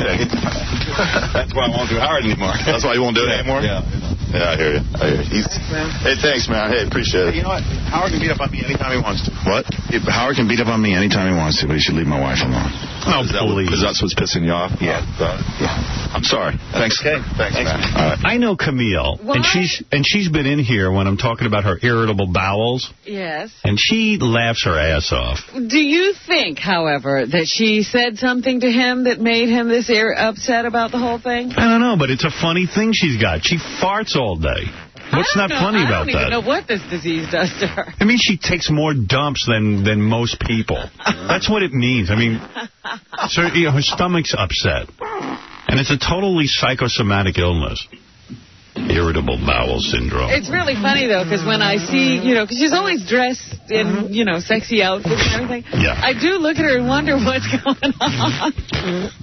Yeah. Like, what's going on in those underpants? Right, like, is she going to have to, as soon as this picture's over, run away? You know what it is when she eats? She probably has a lot of gas and diarrhea, and she's not solid. And that's pretty much what irritable bowel syndrome is. I've never investigated it. Yeah, that's exactly what it is. Like, oh my God, everything upsets my stomach, and I have gas, and you don't understand. You know, she went to Congress to testify about it. Yeah, talk about putting a flashlight on the situation. Did she wear a white dress? I mean, when you're with a hot chick, you don't want to be reminded at all that they have to go to the bathroom. Yeah, and what's her point in bringing all this out? You know what I mean? And to not only remind you, but to go to Congress. This is outrageous. Yeah, that's just bad behavior. Yeah. Oh, boy. In case any of you didn't know, I make a lot of duty. Right. Now I'm going to announce it to Congress. That's right. I'm telling the nation. And no one's taking her any more seriously for doing that. Yeah. So, because we bring up that she talked about it, because we wouldn't know unless she told us, we're wrong. Yeah. Did you see that TV show where Jane Pauley retired? You know, I didn't watch that. I did. Care. Yeah, exactly. Everyone's like, oh, my God, Jane Pauley's retiring. You're like, you know what? What did she do? She didn't even do anything. I said they're having a tribute? Yeah, it was like a whole hour show. I watched the thing, and halfway through it, I'm like, I don't care. Like, you didn't really do anything with your fame. And who is it? Why, these people who are saying goodbye to her, they're just saying it so they can get their faces on TV. Yeah, Bill Cosby. Apparently, Cher. Apparently, she's famous for bad haircuts. Because they showed a retrospective of her hair? About half hour of the show is about how her hair looks so odd. Wow. How embarrassing. Yeah. That's fascinating. Yeah. That was the big Jane Pauley retiring. Well, I guess they could do that. But, I have no reason to say goodbye. I never said hello. Yeah. Yeah, it's weird. Did you watch the Hitler movie? The Hitler miniseries? No, I didn't, but Stuttering John told me he watched it, and he said it was one point where Hitler, I guess, early on, like 1923 or something, they tried to shoot him, and they shot him in the shoulder. Uh-huh. And, like, he would have been dead. Did you watch it? I was watching it, yeah, it was interesting. That's why I'm a little sleepy this morning. Actually, yeah, I saw it, and I saw that part. It was frustrating because it's 1923. Right. There were many times they could have gotten rid of him. Yeah. And nobody seemed to know how. They shoot the guy, and the guy who shot him missed by 5 inches, man. 5 and then inches. they put Hitler in prison. Put him in prison. He got shot, and they put Hitler in prison. Yeah, well, because he got convicted of treason. Right. And he went to prison for not even 9 months. Yeah, not even a year. Yeah. And got out more mad than ever, and then eventually took over. Yeah. It's kind of sad. It's very sad, actually, to watch, because... Young Hitler. Yeah. I missed it. There's a second part that comes on Tuesday, I think. Takes a long time to tell the Hitler story. I'm going to take the promo for Young Hitler and just substitute Les Moonvestor's name in there and take clips of Les. I'm going to put that together for tomorrow's show. Well, I read in the paper that he said, the quote was, "We're very proud of Hitler." At CBS. Right. That's it. Les, ever the salesman. We're very, very proud of Hitler. Great story. Jeff, you're on the air. Thank you, Howard. When you said Camille laughs her ass off, that was fantastic. But I just want to say, irritable bowel syndrome, it flip-flops from like one end of the spectrum to the other, where you'd be backed up for a week, and then you just can't stop it for the next week. Yeah. It just keeps going. Yeah, you got to read a book by Dr. Sarno. Talks about irritable bowel syndrome. And Absolutely. Sarno's fantastic. Yeah, and Camille ought to lighten up. And so absolutely, but laughing her ass off, thank you for everything, my man. Thank you. Thank you. All right. I fart occasionally, too. I don't call for congressional hearings about it. You know what I mean? You know, yeah, I've never met my bowels, but I'm pretty sure they're irritated. Yeah, you're not telling the government to concentrate on it. Trust me, when I eat, I get loose movements and gas like you would not believe, but I'm not sitting and complaining about it. You know, I mean, it's just something that's just, I could eat less and everything be fine. All right, let's see.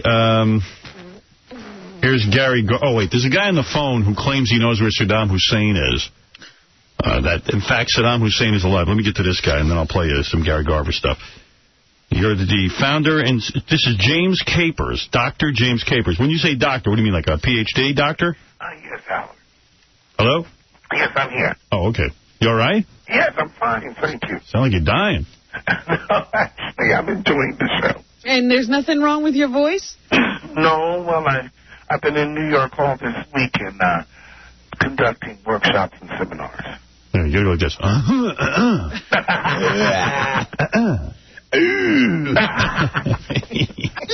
What kind of doctor are you? Well, I have my master's in counseling psychology, and I have my Ph.D. in the philosophy of religious studies.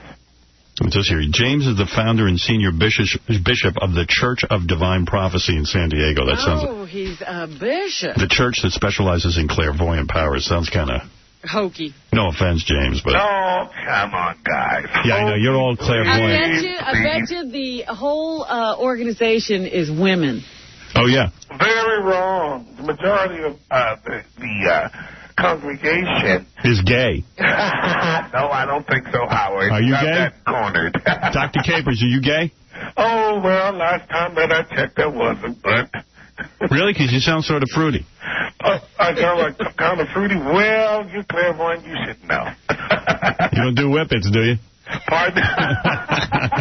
Well, no. Last time I checked, but no. He's a happy bishop. You're happy. At least you're smiling. It really is. Yeah, I'm very happy. All right, you say you're clairvoyant, right?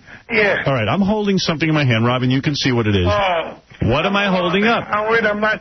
Do you understand what clairvoyant means? It means you can't do it. You're not going to answer this question. It means that you pick up things that you can pick up. It doesn't mean involuntary. All right, Dr. Capers, what am I holding in my hand? Take a guess. Let's see if you can pick up on what it is. Try to tune in. He'll think about it. Probably holding his crouch like he always does. He's so filthy. You're right. Wow. You are clairvoyant. No, actually, I was holding the top to my water bottle. Oh, you weren't filthy this morning, huh? Which is something you should be able to focus on. You didn't try to tune in at all. I'm really very disappointed. Oh, dear, I'm so sorry. All right, let me see what you predicted here. You predicted major events in the past, including David Koresh would die in the Waco fire. Yes. Enron would collapse. Yes.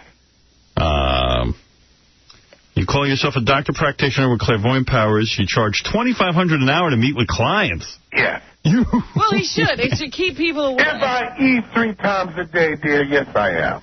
$2,500 an hour. And you wouldn't pay that, would you? James says, would I? Oh, you better believe I wouldn't. Howard just makes his future. He doesn't need a clairvoyant. What are you, a black guy? Can't you see? No, I'm not the clairvoyant. I can't tell what you are, man. Are you black or white? Yeah. You can't tell what I got between my legs, and you can't tell if I'm white, black, or Hispanic. No. Well, you lose. Here's my guess. I think you're a black guy. Yes. Okay, and I think you're gay. Well, no, the first part's right, the second part's wrong. Okay, I'm just trying to pick up on some things, man. Okay. Trying to check my own clairvoyance at the door.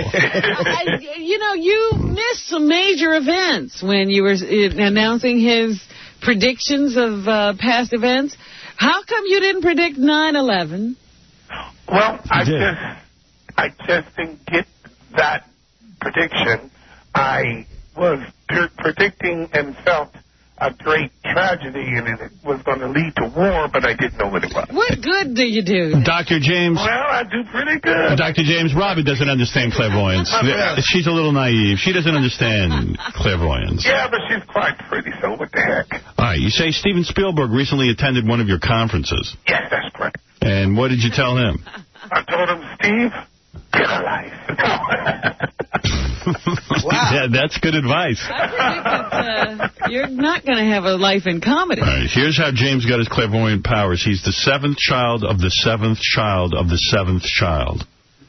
The only male with the power in 4 generations of spiritually powerful women. Wow. And you specialize in lifting voodoo curses? Yes, I do work with removing negativity. How much does that cost? Let's say I get a voodoo curse on me. How much do I have to pay to get rid of it? Well, first of all, we're talking about low-level people, especially people in New York City.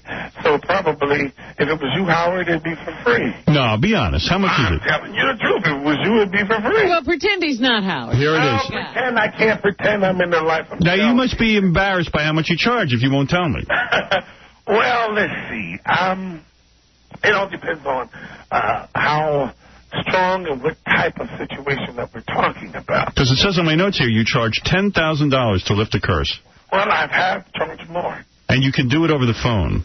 How convenient. I don't usually work by the phone, but I do some work by the phone. How does that work, though, Doc? Like, in other words, let's say I have a curse. Materials cost how much? Yeah, my face has been cursed my entire life. And Let me understand something.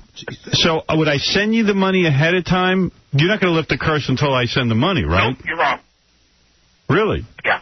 I would usually do some work on you immediately, and you should receive immediate results within 72 hours. Really? And you trust people to pay you after this? I wouldn't pay you. I would just lie and get my curse lifted, and then I wouldn't even send you the money. If I'm clairvoyant, I would know if you have money in your checking account. Oh, I see. That you're able to zero in on. But he couldn't see the bottle cap. Well, I'm sorry, but my clairvoyancy doesn't work like that. See, people like you are so ignorant, but I can't help it. You expect when you see someone who is clairvoyant, you expect them to do certain type of parlor tricks. The proof is in the pudding. And I've been around for 20 years, and you've been around quite a bit, too. But you see, my clientele is growing, and it's not decreasing. So something must be right. Now, people have attempted to put voodoo curses on you. Yes. Now, why would someone want to voodoo curse you? You seem like a nice enough man. Why is everyone after you? Well, not everyone's after me, Howard, but you do have people who try to stop you when you're working with other people, removing negativity from other people. I was talking to Walter Cronkite last night. And he know? You were talking to him. He was on the TV, or you? No, he was at the Waldorf Astoria where I'm at presently. Oh. And I was speaking to him last night. I told Walter last night. I said, when I talk to Howard, I'm gonna tell him the truth. He's filthy, but I love it. Walter Cronkite probably couldn't wait to get away from you. Actually, he had a whole entourage with him, and they were quite taken. All right. Well, let's get down to Saddam Hussein. You claim that because of your clairvoyant powers and found out where he is. And certainly you're a man who, if you're getting $10,000 to lift voodoo curses, you're obviously an expert in this field. Where is Saddam Hussein hiding? Well, he's in Syria. Syria? Yes, he is. Can you be more specific? Well, I really pick up the strongest vibrations that I pick up is that he's in southern Syria. All right. And how did you come to this? Would you concentrate on Saddam Hussein, or it just comes to you in a dream? How does it all work? Howard, you're brilliant. You're absolutely brilliant.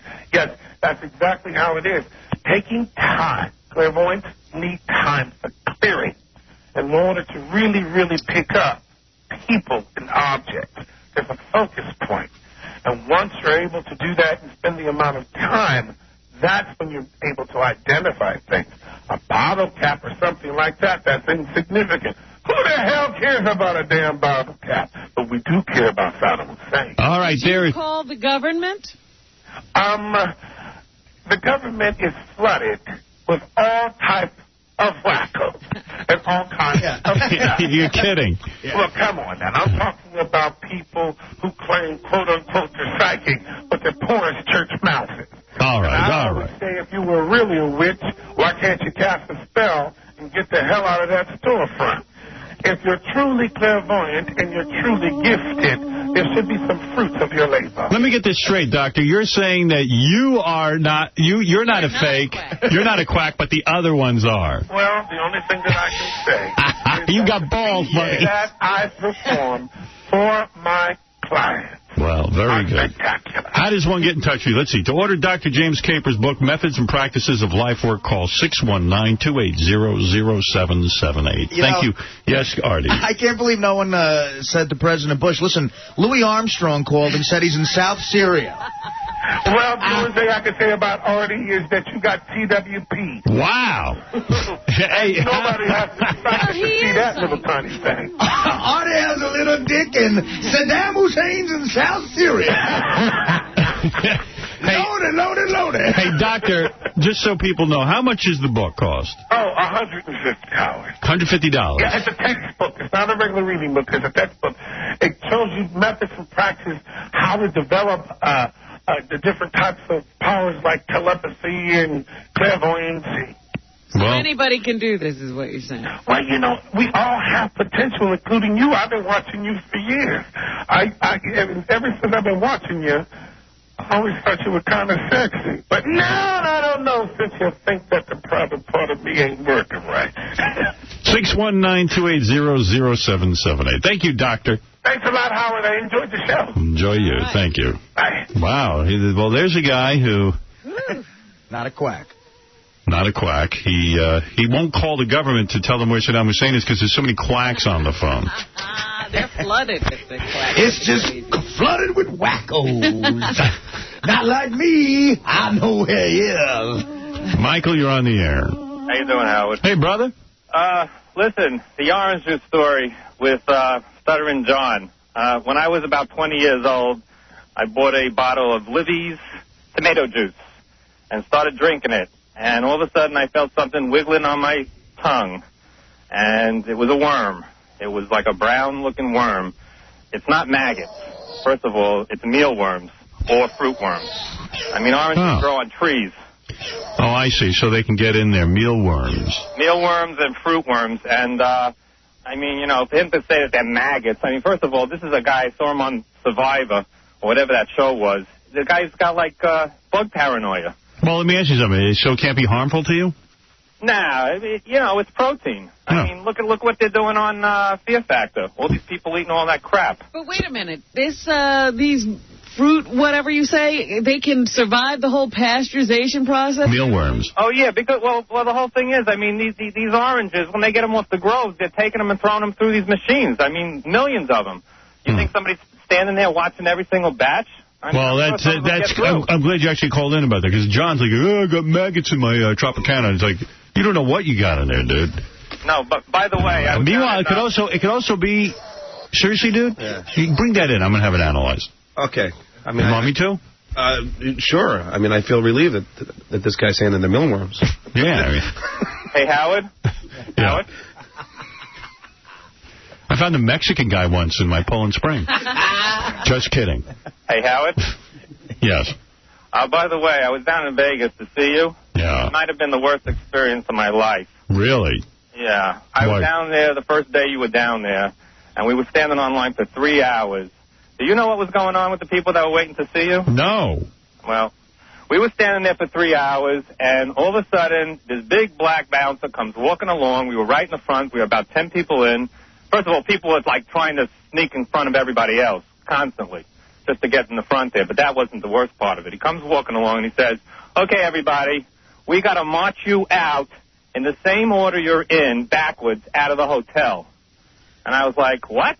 I mean, waiting here for 3 hours to see you. We walked out of the hotel, and there was a line about 5 or 6 blocks long of people, and he made us get to the back of the line after waiting for 3 hours. Yeah, I don't even know, and that's my fault. I should look into how they...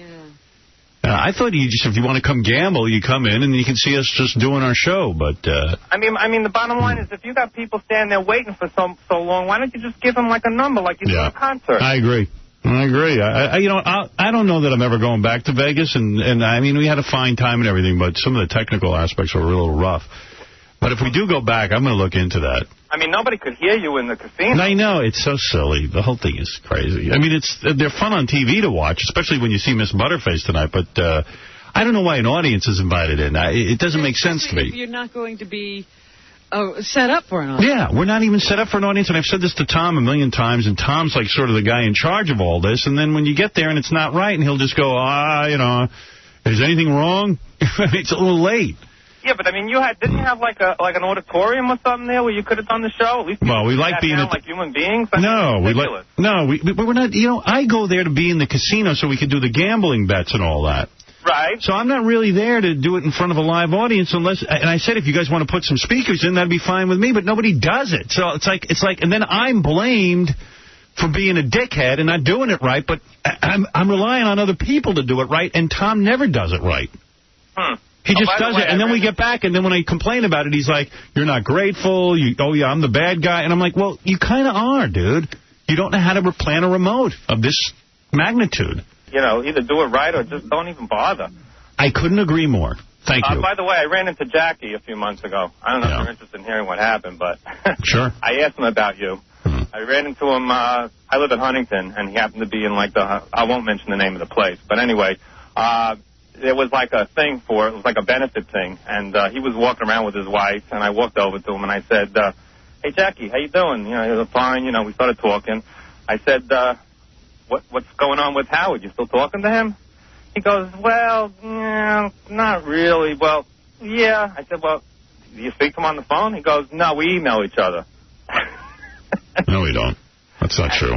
And then like, I asked him if I could take a picture, and he was, so happy to take a picture with me, like normally. All right, so he's being a nice guy. What? He's being a nice guy.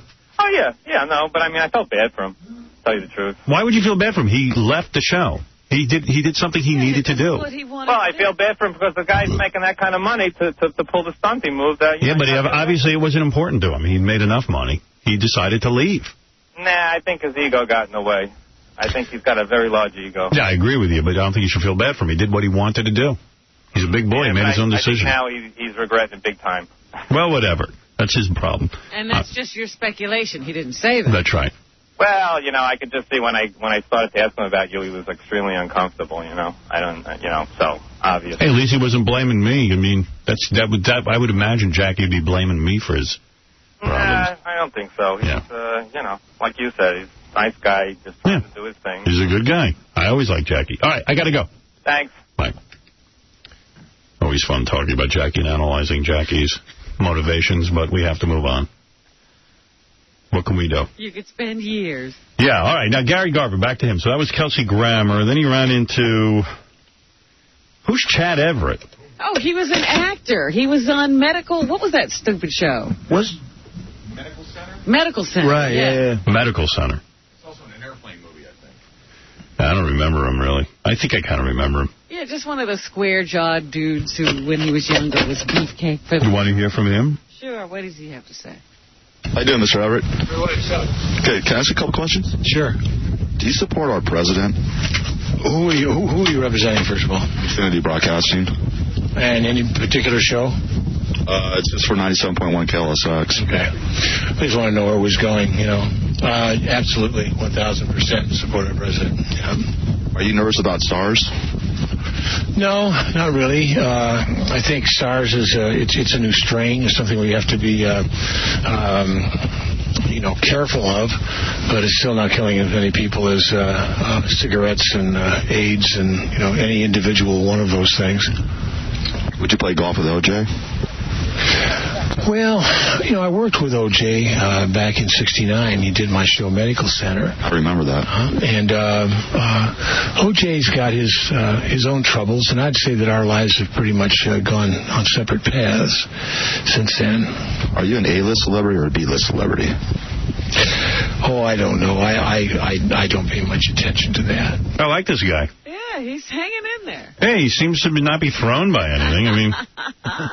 I'm not as hot as I've ever been right now. Obviously, when Medical Center was on, I could pretty much commandeer any kind of podium I wished. That's not important to me anymore. I'd probably say I'm a D-list celebrity. Who cares? Who makes those lists up anyway? People who are hung up on being judgmental. Thank you very much, Mr. Everett. My pleasure. Wow. I like this guy. That was like a 60 Minutes type of But the guy, basically answered the questions. And right. Way to go, Chad. Yeah. Like him. Yeah. I don't know anything about the dude, but he knows how to handle himself in a grueling interview. I didn't know he could commandeer any podium during Medical Center. Yeah, see what you don't know, Artie? I think that means you can bang anyone you want. What a podium is? Oh, what a cool way to say that. Gary Garver was with Evan Marriott. That's the guy who was Joe Millionaire. Yeah. How you doing, man? How's it going? That's a couple questions. How has Joe Millionaire changed television? I think it's been the death of reality television.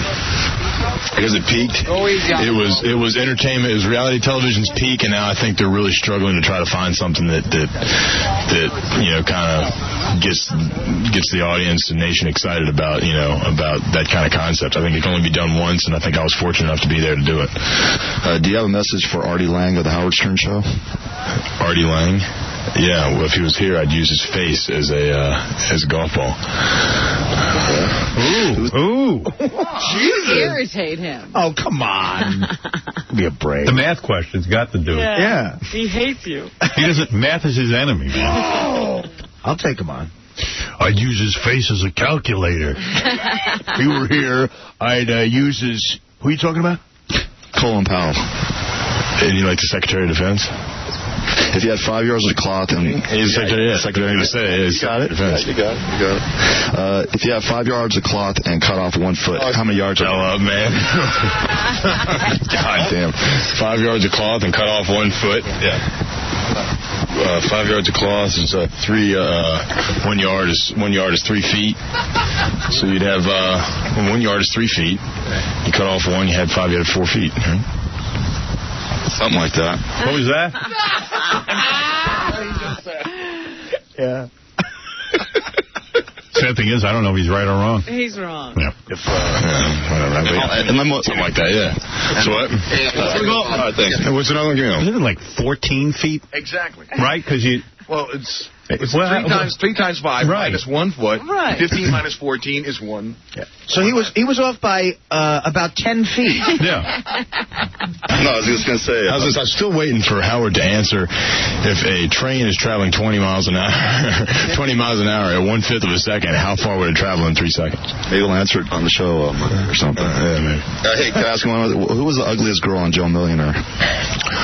Oh, God. The ugliest girl was Paul. All right, thanks, man.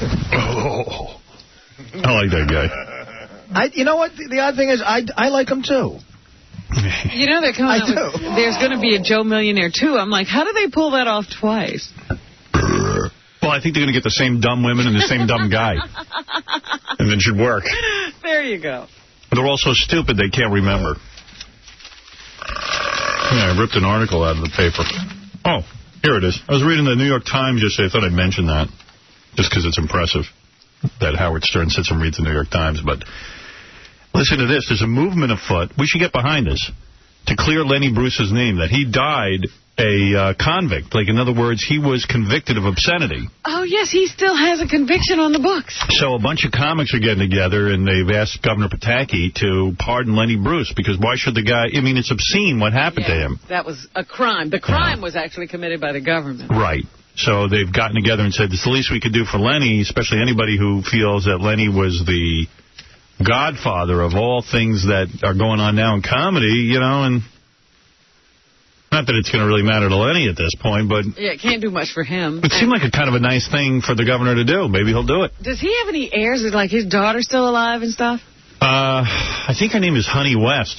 Or something like that. Yeah. Honey Bruce, his daughter. Honey? They named the baby Honey? Yeah, well, the wife was a stripper. It's Kitty Bruce, right? Honey was the wife, and Kitty was the kid. Yeah, I think Honey was the wife. Or maybe it was Kitty the wife and Honey the kid. I don't know. Lenny was the comic.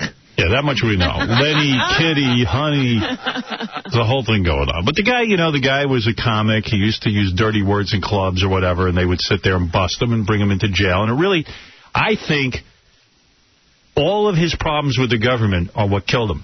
Yeah, he was a drug user, but he was so completely caught up in the hypocrisy of this situation that the government was not allowing him to stand on a club stage and say what he wanted to say. It's exactly what goes on with us in the FCC. Yeah, the government destroyed his career because club owners were afraid to hire him for fear that they'd get into trouble. And they hassled the crap out of this guy, and it just completely consumed his life, and he couldn't move on, and that was the end of him. And he died a man who was actually convicted of being obscene. Mm-hmm. And one of the reasons I have great respect for Hugh Hefner is that Hugh Hefner was one of the few people who helped him out in his worst times. That's true. Way to go, Hugh. Yeah, I will always respect you for that. And one of the reasons I respect Hugh Hefner is because when we went there, he put us in a separate little room with about 5 playmates. Yeah. We totally hung out with them. That was the coolest. I didn't know anything about that. Yeah, he set up a whole little private house. Really? Yeah, it was great. Hefner, though, was real supportive of a lot of comics who were controversial. Like Dick Gregory, he was really supportive of, and Lenny Bruce he had on all the time. But he actually gave Lenny Bruce money and stuff like that, you know, for legal defense and all that. So it was more than just hiring him. Yeah, giving a drug addict money is a little... I don't think Hefner realized what he was up to. Right. All right, so those are the 3 interviews from Gary Garver. This tape's going to make me crazy. I don't even know if I should play it. What's this? This is a tape of the guy I'm suing. Mike Fleiss? Mike Fleiss. He's on Bob Costas. I haven't even heard it. But this is him taking credit for Are You Hot? This is him talking about how he created the show. All right. Mind you, we've been doing that show for 10 years, down to every detail. All right, let's start with Are You Hot? For those among the uninitiated. People say, I've never seen this guy. They say he's really odd looking. He's like a little bit fat, and he's got like 3 rows of teeth on the bottom. Like he's disturbing looking. I don't have a recollection. I know I met him once, but I don't remember him that well. Here's a program where talent, personality, intelligence, background mean nothing. Absolutely. People are paraded on stage, and a panel of 3 pretty much played-out celebrities. Oh, come on, man. Lorenz is a genius. Evaluate them simply based on their physical attributes. That's right. It's a relentlessly stupid show. So the description seems to serve as the indictment. The prosecution rests your defense. I love this show. In fact, that's probably my favorite show I've ever made, and I just think it delivered what it was supposed to be. Incredibly dumb, superficial entertainment. My problem with it, such as it is that television has always had shows that were stupid. Except he ruined it when he ripped it off from me because... He tried to make it nice. Yeah. It's all... Now, he's guilty of the worst possible thing. He stole a great idea and ruined it. Yeah. There's nothing worse than that. A show that I sold to Showtime. Yeah. Stupid or insipid. Yeah. But there's an element Never like this before. No, there's an element... It's not necessarily more stupid, but there's an element of mean-spiritedness and an element of humiliation to a lot of reality shows, and that bothers me more than the vulgarity or the stupidity. I think humiliation plays a role in some of these shows.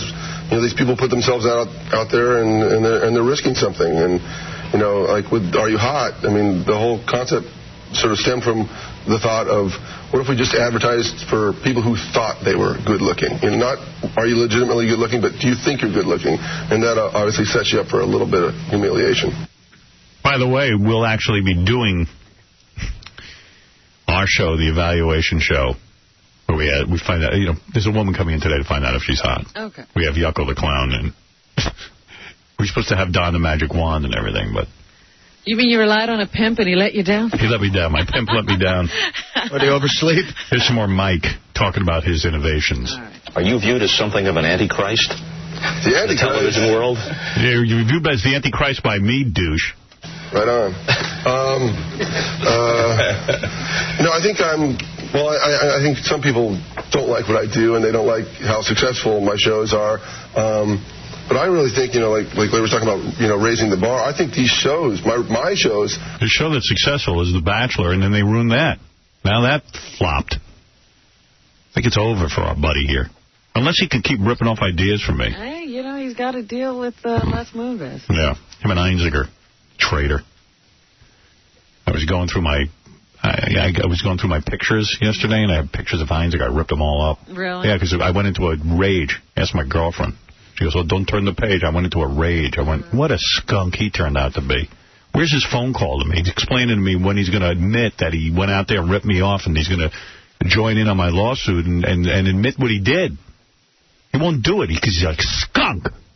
Are raising the bar for the scripted world because, some of the scripted They have to get better. They have to. Some of them just suck. I mean, it's just weak Predictable, stuff. derivative. Predictable, exactly. And the viewers are tired of that. Back to the Antichrist question, I guess there are different ways to look at it. Here's Brian Robbins, executive producer of Smallville. He says, Are You Hot is definitely the end of civilization and could be the reason countries are arming themselves. On the other hand, Robert Thompson of Syracuse University, who's kind of the go-to guy when people want a quote about television's effect on pop culture, he's studied this, and Thompson calls what you do masterpiece trash. Brilliantly terrible programs. Oh, I love that. I love the criticism. Criticism creates, I'll see you in court. He loves it. He loves it. Well, think of something on your own. His name mentioned, apparently. Yeah. He loves it. Word of mouth. And it's really my stock and trade. Isn't it funny how they didn't bring up the lawsuit? Right. Bob Costas should have called me. I would have showed him an A-B tape that I have from my court appearance. That's going to blow him away. Say, well, what about you not coming up with your own ideas? Aren't you pretty infamous for that? I need people to loathe these shows to some degree in order for them to be successful. I don't mind you doing whatever you're doing. Just don't rip me off. Make up your own stuff. Hey, tomorrow, Mark Wahlberg. I I ran into Mark Saturday night. I saw him in a restaurant. Mark. Saw him in Nobu. Yeah. He eats there a lot. Oh, my God. He eats there more than I do. He's always there. He was there You're with always seeing him in Nobu. I know. He was there with a bunch of dudes. Later this week, Jim Carrey, Frenchie from American Idol. The woman I think would have won American Idol if they let her stay in the competition, but, she took her top off. She's going to come in and sing. And she's gonna. How's she going to be an American Idol? She can't be an American Idol. But, I mean, just looks-wise, she doesn't fit the bill either. Yeah, but she could sing her ass off. Wendy the retard. She just got the lead in Rent, Frenchie. Did you know that? Not the lead. Oh. So you didn't know that. I thought you meant Wendy the retard for a second. Wendy the retard's coming in. Got the lead in Rent. Yeah, Wendy the retard is actually going to make it into this studio. Are you coming in? Is that right? Wendy? Oh, she fell asleep. Are Wendy. you kidding? No, I'm not kidding. Oh, my goodness. Listen, you can hear her breathing. Wendy, wake up. You're on.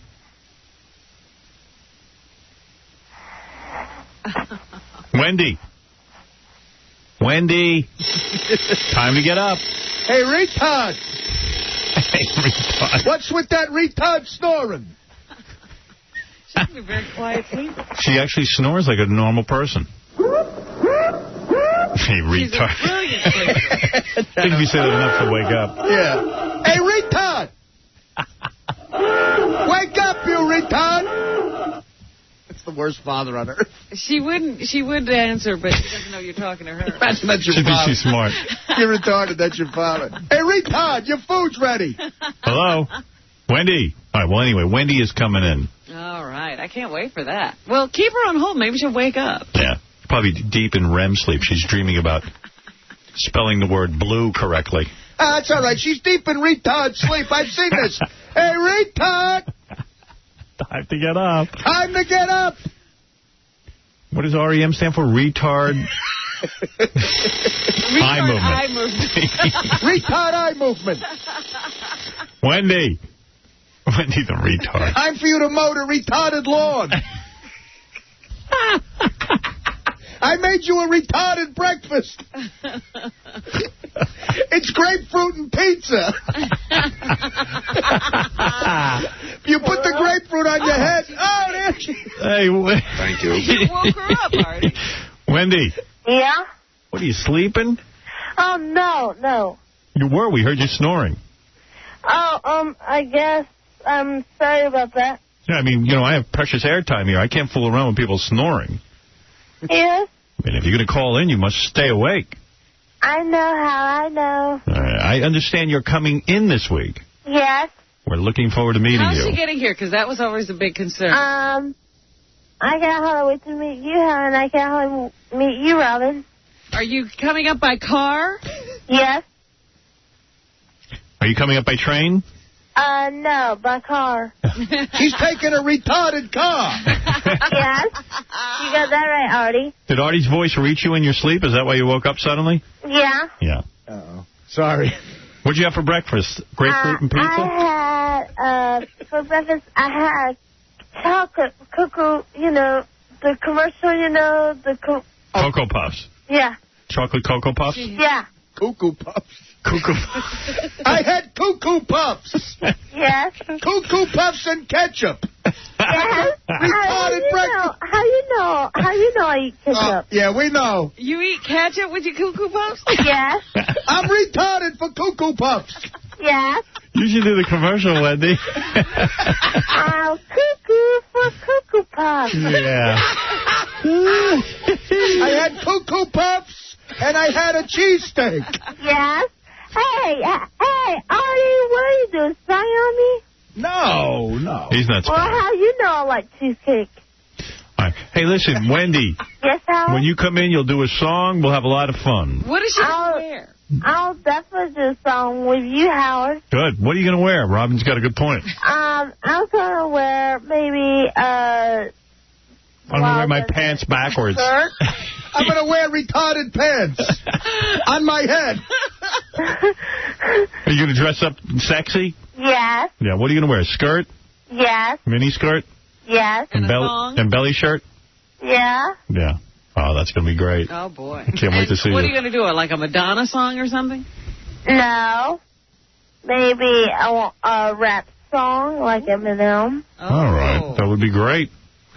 Well, you decide what you want to do, and we can't wait to see you. It's going to be a lot of fun. Yes, and I can't wait to meet Robin. Would you like a date? Yeah. And we should set her up with Gary the Retard. Well, they have the same last name. Are they related? Yeah, you're not related to Gary the Retard. The Retard's a common name in the South. You know Howard? Howard. Yeah. You know, King Gary Bowl? Yes. Well, A lot of retards bowl. Yeah, it seems to be a big retard sport. Yeah, because when we set Gary up with a retarded girl for a date, they went bowling. Yeah. Yeah? Yeah. And Yeah. Wendy's good at bowling. Yes, I am. Would you like to go on a bowling date with Yes. him? You would. Yes. Who do you want to meet when you're down here? Beetlejuice Yeah. and Gary the Retard? Yeah. All right. Well, I'm going to have them both here. Hey. And we'll see if we can't set you up. You set your kids up on a date. Uh-huh. You could choose. We'll do the dating game. It'll be Yes. Gary the Howard, I Retard. got a song for you. All right, go ahead. Okay. Should we do a dating game with him? Yes, I like that. Here it is, Howard. Go ahead, baby. Maybe you should save it for when you're here live. Don't be trite. Real name, no pimping.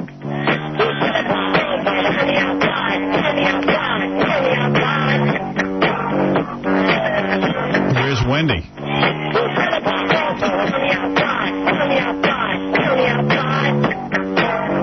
Here she comes. I think she forgot to put the phone. She was singing in the background. Yeah, she had to put the phone up next to her mouth. Hey, retard! Wendy, we can't hear you. Put the phone next to your mouth. How was that? You forgot to put the phone next to your mouth. We couldn't hear you sing. Oh, I'm sorry. You were talking into the shampoo again. Yeah. I'm sorry about that, Howard. All right, baby. Your phone doesn't say Crest on it. Go ahead. Try it again. Okay. I do want to hear this. You know who else we should have in the dating game? Snow Adam. Real name, no pimping.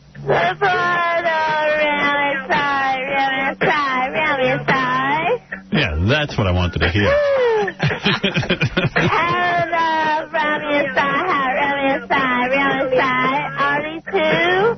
What if she walks in, she's like Jennifer Love Hewitt, like she's really hot. She's beautiful. Artie's back again. Are you a hot retard? Bitchy's back. We'll find out. Yes, who's back? Yes, who's back? Howard and Artie and Robin's back. Hey, How was that? Are you a hot retard? Like, Yes. You are? Yes. You're like really hot? Yes. Oh. What does hot mean? Yes. Like, who do you look like? I feel like Britney Spears. Oh, really? Wow. Oh. Yeah, if Britney Spears was retarded. I'm sorry about that, Artie. No, I love you, baby. Wendy, we can't wait to see you. Come I down can't here. wait to see you too, and Artie, I can't wait to see you too, and I know you look cute. And if you want romance, we're going to Yes. set you up on a date with you. You're going to choose from either Gary the Retard, Beetlejuice, or Slow Adam. I could definitely be Gary and Beetlejuice at bowling. All right. Thank Without bumpers. They have to understand that it will be without bumpers. you. Yeah, bowling without bumpers. We know. I understand that. No bumper bowling. That's retarded. And do me I a was favor, just when reminding Beetlejuice and Gary. you come in here, thoroughly wipe before you come in.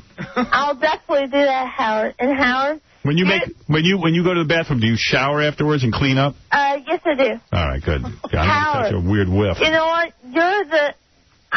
I know you're a handsome Howard. And Howard, I was wondering, Howard, the day that I come in to see you, I wonder if you can not wear your glasses, because I know you got beautiful eyes. Yes, Wendy, I'll take my glasses off for you. Do you have a crush on Howard?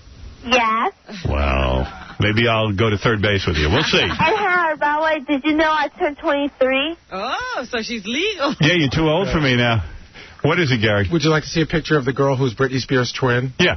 Yeah, you're right. Maybe we should be surprised when she comes. Oh, let me see. That's her? That's Wendy? On the left, not the right. You do look like Britney Spears. Yeah, that's Britney Spears right there. I think you look more like Roseanne. You ever see her? Yes, I saw her the other night when you had her on E. Hey, in fact, you look a little like Roseanne. Oh, okay. No problem. Yeah, that's good. That's a good look. Are your eyes... Anyways, I am a big Lucy fan. Are one of your eyes a glass eye? Yes. Oh, I didn't know that. Yeah, I see. One of them is like completely drifted off to the side. Yeah. What happened to your eye? Yeah, what is that? I just doing eye tricks. What?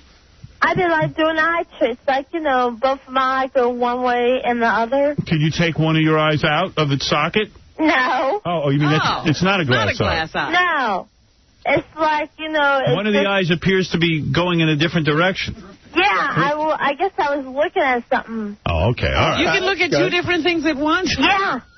You know who else can do that? Frogs. Oh, I did not know that. Yes, that's true. She's the star. Cool. She's the star of the new hit show I'm producing, Retarded Roseanne. Hey, Howard, I was wondering, when I come up to see you, I was wondering, can we write a song together? Absolutely. We have a whole agenda planned for you. We'll collaborate on a song. I'm working on a song. As a matter of fact, I'm trying to come up with some lyrics for this song I'm working on. Maybe you could work on this. I have a song called A Woman's Place Is on My Face. Yeah, I can work the words for you. All right, good. All right, I'll see you later this week. Bye, Wendy. Okay, I love you. Love you. Wendy the Retard, everyone, who's going to be appearing here live in the studio for her special date. We're going to take a break. We'll be back right after these words. Howard Stern Show. Here's an angry message from Mark Harris. Vinny, it's Mark. I just arrived in New York from Washington, as you know, and I'm a little tired. But tomorrow I'll be live with Howard, and Tony Toronto informs me on my machine where I checked in that somebody in New York has called Howard Stern a warmonger. I really would like to see who and what they said, because if Howard is a warmonger, then what are the terrorists who brought down the World Trade Center and took innocent lives? Pacifists? Like Jane Fonda? And I have a statement that is being released regarding Jane Fonda, who did call Martha Ray a warmonger. So I will take issue and like to read my statement about Jane Fonda. But if you'd be kind enough to make sure I have the written word of who, and they said what, accusing Howard Stern of being a warmonger, I would really take issue with that. Because that person obviously doesn't know what a warmonger is, and obviously did not have any people that perished in the attack on America. I would really like to understand if all America has gone absolutely loony, because there are some people, no matter what Howard Stern is, he's a patriot, he's American, and so am I. Gay or not, American is first. Now get me the information. Oh, man. And the Young Guards get you radio from New York City. I'm Howard Stern. Hey, don't forget, starting tonight, the E! Show airs at prime time, 10 o'clock, baby. Kicking off the new time slot with the Drinking Show in Vegas. See you, Wasted Howard, Robin, Artie, Fred. Yucko the Clown was there. Yucko's stopping by today for the evaluation. Hey, Yucko. Hey, Zippity Judah! How we doing? Hey, man, how are you? I'm doing dandy. Got a brand new DVD coming out today. I'm very excited. What's that about? It's got everything. It's got crack whores, me banging a watermelon. I saw that. Yeah. Oh, a DVD. That's where you banged the watermelon and then handed out to black people on Martin Luther King Day. That was horrible. I had nothing else to do that day, you know. What are you going to do? We got these two chinks. We put them in a yellow car with SARS, and it's called the Gooks of Hazard. Wow. 866 Damn Show, folks. They're going fast. Faster than a Puerto Rican with a TV set. All right, there he is, Yucko the Clown, who's going to evaluate a woman, tell her whether or not she's hot for Playboy. Although I'm wondering, I'm reading the notes here. The woman says, I need a tummy tuck. How could she be in Playboy? Wait a minute. What are you talking about? I don't know. This might be brutal. Bring her on. Bring her in. Okay, real quick. Just a couple of things, because we have an intern that just TiVos stuff all weekend. Uh-huh. Have you ever laughed at Martin Short's character that when he gets into that fat suit? No, and I can't believe it's still on.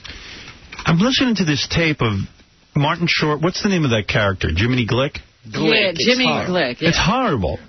It'd be funny if, like, the person he's interviewing didn't know he was a character, but it's just so... I mean, who's airing that? Comedy Central? Yeah. It's just unfriggin' believable to me how that guy's still doing this. He gets in a fat suit, and then, like, interviews Steven Spielberg, and there is just nothing funny about it. It's embarrassing. And I happen to think Martin Short's a pretty funny guy. When he was on Saturday Night Live, he was funny. When he was in that movie with Steve Martin, and he played Frank. Yeah. That was funny. Yeah. But, like, what happens to this guy? But just listen, see how long you can last through this, all right? I guarantee you at 30 seconds you'll be begging me to turn it off. Now we go out and about with Jiminy Glick. We have a wonderful, full-fledged icon to interview. Steven Spielberg's with us. Hi, Steven. Hello, Jiminy. Nice to see you. How are you? Nice to see you. You've done... It's already bad. Give me Jiminy. a frickin' bucket. I got to puke. So much. I didn't know half of it. And they were powdering me, and I said, quickly, what's he done? And they gave me a list of stuff. You've got to be proud. Well, I'm proud. What have you liked the best? I love this film you did. Schindler's Express with Goldie Hawn. I've never seen Goldie better. That was Schindler's List with Liam Neeson. Steven Spielberg's trying to be funny. Everyone's ad-libbing. It's like a horrible improv gone wrong. Anybody who has to put on a costume to think they're funny is just creepy, you know? Yeah, I know what you're saying, Yucko the Clown. Thank you, Yucko. Yucko. Goldie Hawn. Sugarland Express. That's what Goldie did. That was my first feature film. And I think you're wrong here. And I think you're gonna. I like what he did. Schindler's Express. Steven Spielberg's not even laughing. You're gonna feel badly later, but I accept your apology. Steven. USC. Rejected. Must have stung. Yes, it stung. They said I couldn't go there because my grade point average wasn't high enough. That's a good story. Well, I didn't finish it. It's okay. Night Gallery. Tell me about working with Night Gallery with Joan Crawford. Oh, you would have loved Joan Crawford. How's that funny? He's doing Ed Grimley in a fat suit. That's all it is. Yeah, it sucks. I just don't know how he gets to keep doing that. I'm very sad for him when I watch that show. Martin's short career.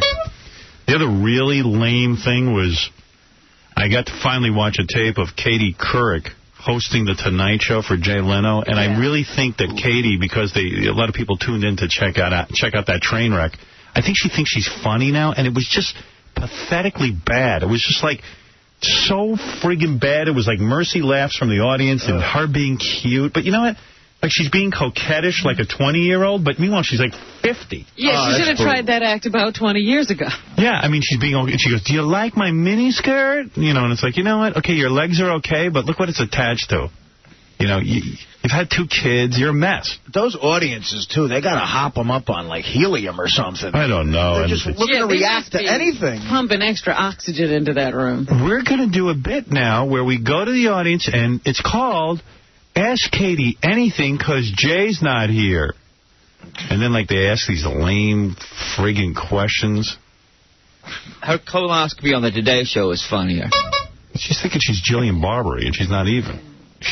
Oh, God. You know what I mean? What happens to these people? Maybe she's getting a little helium. Yeah, but now I think she thinks she could host her own show. Yeah, yeah, that's the frightening thing. And then Matt Lauer went out and switched places with a cab driver. Ugh. And that was really embarrassing, too, because he's in a cab with a camera crew, and I mean, you know, and people get in and they go, wow, it's Matt Lauer. You know, his husband's rolling over in his grave right now. What? Her dead husband's rolling over in his grave right now. I'm talking about Matt Lauer now. Oh, skinhead. Jarhead, no talent, prick. What are you doing driving a cab? It's this mayor's program to boost tourism. That's him acting. Right. Oof. He's going to pretend he actually needs to drive a cab. Is that right? Yeah, all the celebrities in town have to drive cabs. He's a celebrity in town, and he's got to help the mayor. Right, the mayor's telling him what to do. And the woman's like, really? I'm an idiot. Like 6 months. De Niro drives this cab during the weekends. That is wild. Yeah. Does Katie drive one, too? So how often do you come to New York? First time. This is the first time you've ever been to New York? Mm-hmm. Are you serious? Yeah. Your first time in New York, and you hail me as a cab driver? Wow. Oh. What a lucky person I think you are. Matt Lauer's like all impressed with himself now. I guess so. Wow, you hail me. Man, you better go out and play the lottery today. It's your lucky day. Yeah, I ran into Matt Lauer out in the Hamptons. And he was like, he wouldn't say hello to me. Oh, was he like a little king now? Yeah, and like I just said, this is stupid. So I leaned. It was at the next table. I leaned over. I go, hey Matt, how you doing? And he's like, oh hey Howard, I didn't even see you over there. And I'm like, yeah, I'm easy to miss. Yeah, you didn't see me. Yeah. What a dickhead. And I'm like, dude, don't forget, I gave you a job. I gave him a job when he couldn't even get work. When he was a gardener. And I mean, I was like, oh my God, you are really carried away with yourself. Television apparently does that to you. Imagine, your first time in New York and you get me. Yeah, De Niro rides this cab on the weekend. Him and De Niro now. Yeah, De Niro does this on the weekend. Losing and playing the radio with no particular place to go. Time to get back on the road. Of the 18 passengers I picked up, 13 recognized me. Wow, thank God. 13 recognized me, even though I have no hair left. The other 5 were really cool people. Oh, my God. Is this like a TV thing? How are you doing? This is a piece to show how many people recognize Matt in the street. Yeah, how big a star he is. What are you kidding? Is this Joe? How are you? Wow. Well, this is entertaining, watching Matt Lauer surprise people in a cab. And did they make the cab driver interview Colin Powell? Yeah, well, they had the cab driver sit in for Matt. Yeah. And, I think the cab driver interviews an artist of some kind. Imagine the artist probably finally got a break to go on the Today Show, and it's some cab driver. In the middle of a stunt. Yeah, I always say that cabbies have the best job in the world because I get to speak to people from all around the nation. They found, like, the one white cab driver. Yeah, I know. What cab's he driving? Who speaks English. Yeah. Went to get a real cab driver, a guy with a turban and god-awful accent. Yeah, big giant beard. And it stinks like a dumpster. Yeah. Watch this artist have to hold his nose for the whole interview like I got to do for 10 blocks. I don't think Matt could handle the Doom cones, Oh, Yucko, what's your problem? Oh, no. I'm very angry. Yeah. I'm not going to sell one frickin' DVD today. It's a piece of garbage. You get a ticket to hell with it. I thought it was funny, man. Thank you very much. Another way to express things around the nation, and one of them is artwork. They say a picture is worth 1,000 words. Well, John Sushi here is a 3D artist, and I mean, imagine this 3D artist finally got his break to be on the Today Show. He's going to get interviewed by this cab driver. And the cabbie they found is like 350 pounds. Oh, really? Is a big guy. Is Matt Lauer going through chemo or something? What's the deal with that? He lost his hair, Yucko. Oh. Have a little sympathy. It's not turning gray, it's turning loose.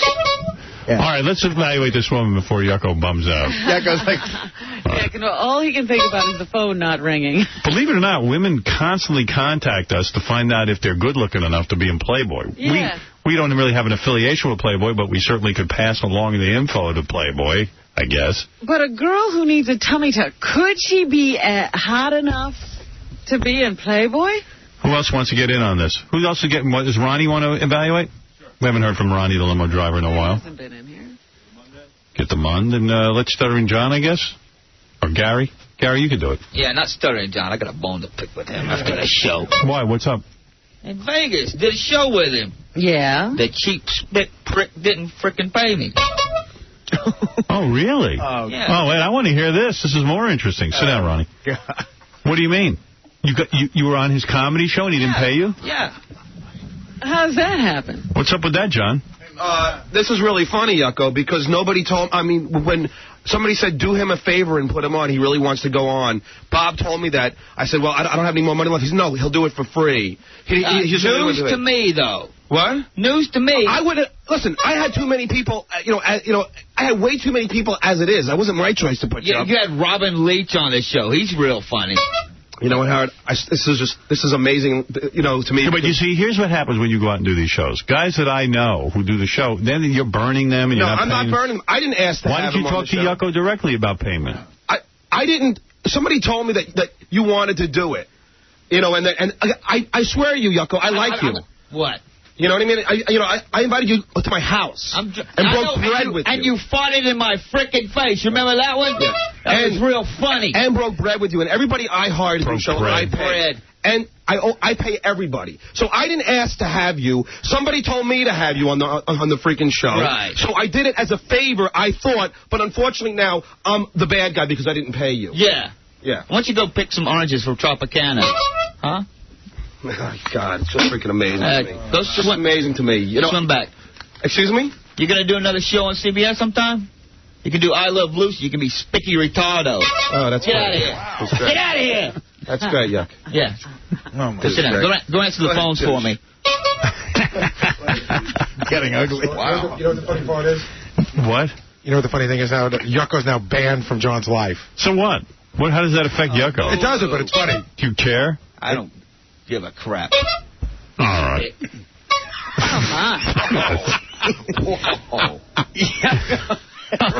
Ronnie came to life. Put the microphone by your mouth. We don't want to miss one racist word. Yeah, you haven't said Dune Coon in a while. All right, let's meet this woman, and I'll tell you all about her. Her name is Oana. Oana considers herself a 9. She says she needs a tummy tuck. Not a lot of 9s. She would be a 10. She says she's a model for the Elite Modeling Agency, so she must be good looking. Hi, how are you? I don't see anything. You don't look like you need a She's going to tummy. have a tummy tuck. You look kind of thin to me. You don't look like you need a tummy tuck, baby. A face tuck. I don't hear anything. I don't. Uh-oh. Where are you from? From Seattle, Seattle? No. Is that how they talk in Seattle? Where are you originally from? Romania. Oh, Romania. Okay, that's what I thought. All right. Now, you say you're a model for... What's the matter, Casey? Yeah, this is not working. I just want to take them back. Give me that back. Are you taking off your headphones? It's just too big for me. All right. Isn't it... The headphones are too big or they don't work? They are just too big. Well, Casey, can't you work this out ahead of time? Yeah. How is that? Is that better? Press them down, Casey. They can be You're fine. Can you hear? Can you hear everybody? Yeah. Okay. All right. Take it easy. Are you nervous? A lot. Yeah, you seem nervous. Seattle? No, where's the accent? Where are you really from? Romania, she said. I just told you from Romania. Romania. Okay. Is there an elite in Seattle? You are the elite. Just pay attention to me. She's all over the place. Yeah. Are you on anything? Are you on drugs? No, not You are not? Can you speak up? Sure. All right. What is it? You work for the Elite Modeling Agency. I just started to work for John Casablancas in Seattle. All right. Are you a model for Elite, or do you do secretarial work? I model. You model. Have we seen you in anything? No. How many jobs have you gotten through Elite so far? How many what? How many jobs? Just one. One. What was the... Just promotional work. What did you do? For some candies. Candies? Mm-hmm. So for candy shoes? No, candy. Oh, for candies. Candies you eat. Oh. But, Howard, I don't think it was even a photo shoot. She's saying promotional work, which means... She showed up? It wasn't a photo shoot, yeah. That's what you do. She ate candy. I've worked for candy before myself. Did they pay you in candy? Do you want some candy, little girl? All right, so you want to be a mom. How old are you? I'm 24. 24 years old. All right. Well, it's a little late to get started, don't you think? Yeah, and you seem a little short to be a model, to be quite honest. Do you understand that? I mean, how tall are you? I'm 5'5". 5'5". And how many agencies have Seattle branches? That's amazing. Yeah, that is a little weird. Is there a lot of modeling going on in Seattle? I don't think so. Right. So it's probably not a good idea. Now, you say you want to be a Playboy. With your clothes on, you look like you have a nice body. Is that correct? Yeah. You say that you want to get a tummy tuck, though. Do you think being in Playboy and you need a tummy tuck is a good idea? Why not? She's a thrill a minute. Wow. Have you this is an seen easy Playboy? interview. Action-packed. Have you ever done any nude modeling of any kind before? No. No.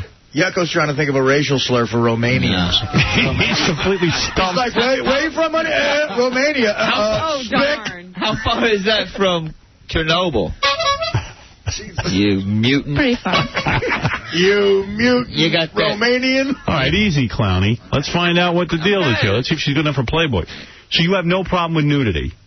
Top off. You're not going to take your pants off? Yes, pants, but not panties. Okay, that's good enough for me. Let me ask you something. Yeah, your crotch probably smells like goulash. He's working on it. That's Hungarian. Right. Go ahead, A Robin. little bit behind. You know what? With all this going on, I forgot my question. All right. You got breast implants recently. Oh, how does she 1 year really ago. make a living? How do you make a living for real? Are you a stripper? No, I don't work. No, My you don't- husband works for me. Oh, you have a husband. Oh, we better be nice. We'll kill Well, us. you know, at least she knows he works for her. Right. What are you saying, Baba Boy? You have an American husband or a Romanian husband? Romanian, but he's living here for 14 years.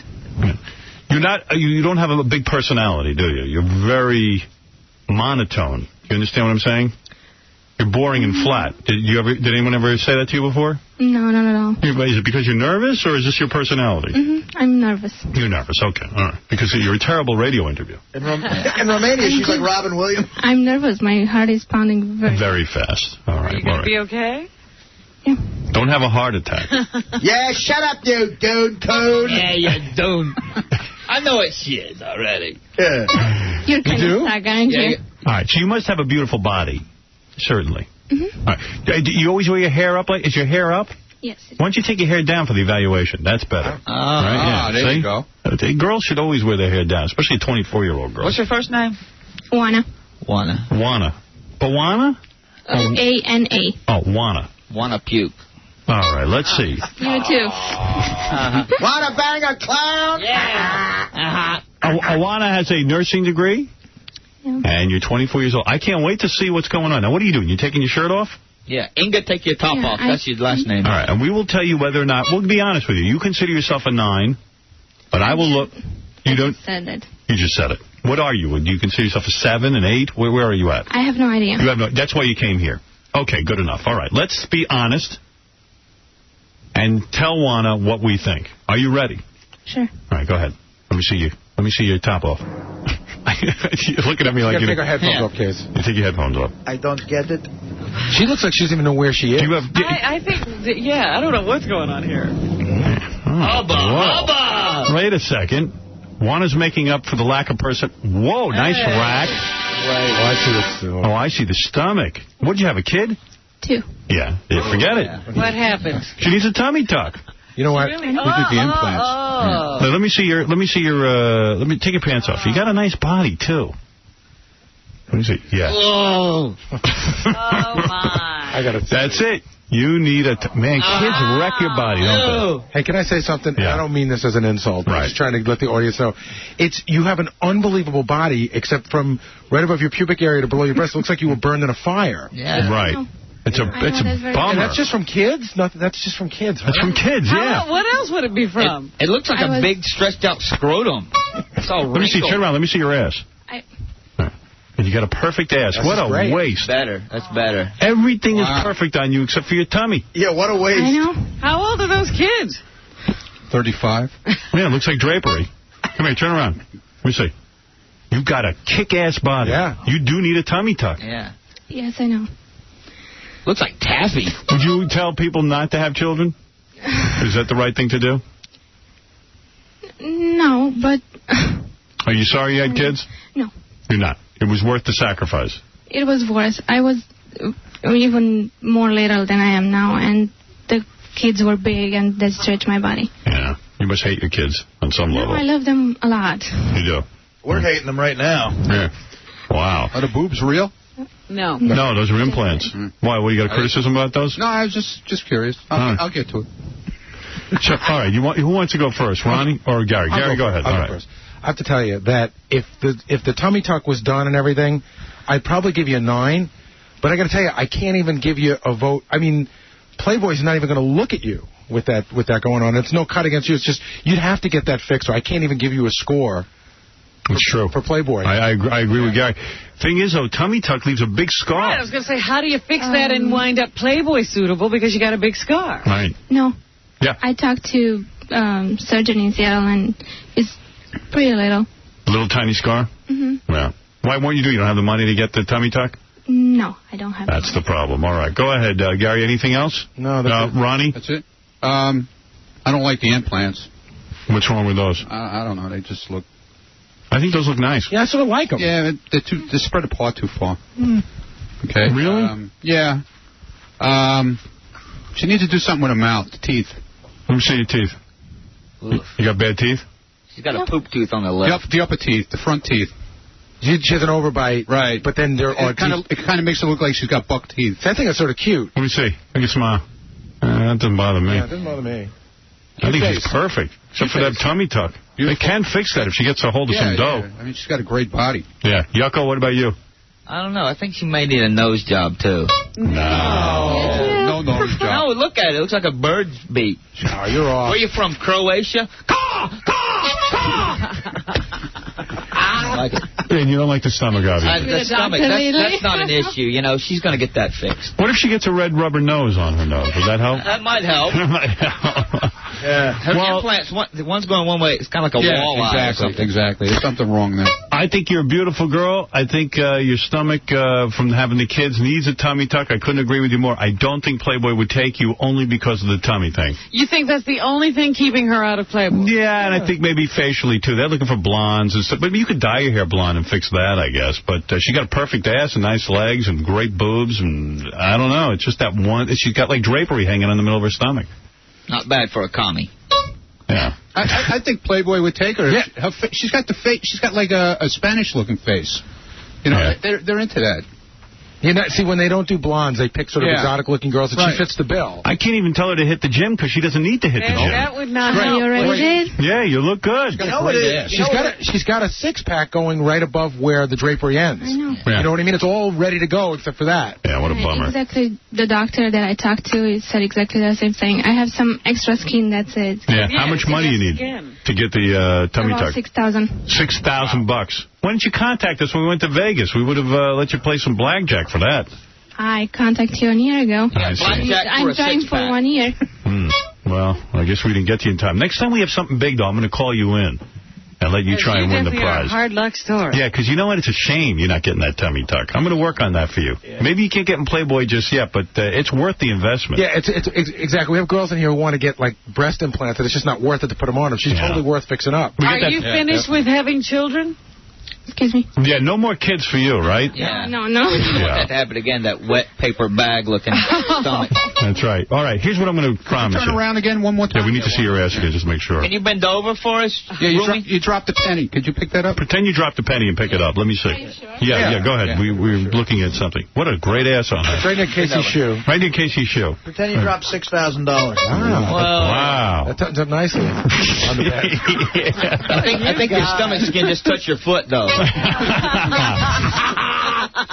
about any more $500 things we give those away? We don't. We don't. All right. You got any jewelry for her or something? Give us something. Would you like? Give them to. If I sell 1,000 DVDs today, I'll give you your operation. Would you like a nice lady's watch from Steven Singer Jewelers in Philadelphia? I cannot wear watches because I'm allergic to metal. You're allergic to metal? Yeah. It's not radioactive, okay? Are you sure? Allergic to metal? Yes, I am. Really? I never heard of that. I'll tell you what. What is that? 500? Yeah. All right. I'll give you 500 from Yahoo. No. Oh, what is this from? I won. Oh, don't use Yahoo. It says Yahoo on here. Why use Yahoo when you can use iWon.com? That's the truth. The search engine that gives away $10,000 every weekday and up to $25 million on tax day. Oh. It does the same exact thing as Yahoo, except iWon gives you money. Every time you go in and search something, you're entered to win the money. Yeah, it's great. Why don't you do that? Go on iWon.com. iWon.com. So I'm going to give you $500. I'll tell you what, honey. If you were my wife, you wouldn't need a watch. You know why? Because I would put a clock above the stove. So? That's nice. That's the only place you'd be. You could cook us some borscht. And I'm going to have you in the next time we do some big contest or something, and maybe you could win the money, because that's a shame. How much is she shy now? 5,500? Yeah, she needs $5,500. Yeah. Can you give it to me? I know. Can you give it to me? Come on, I can give it to you. Right in that kangaroo pouch there. Yucko, some sort of calculator. Oh, you stink.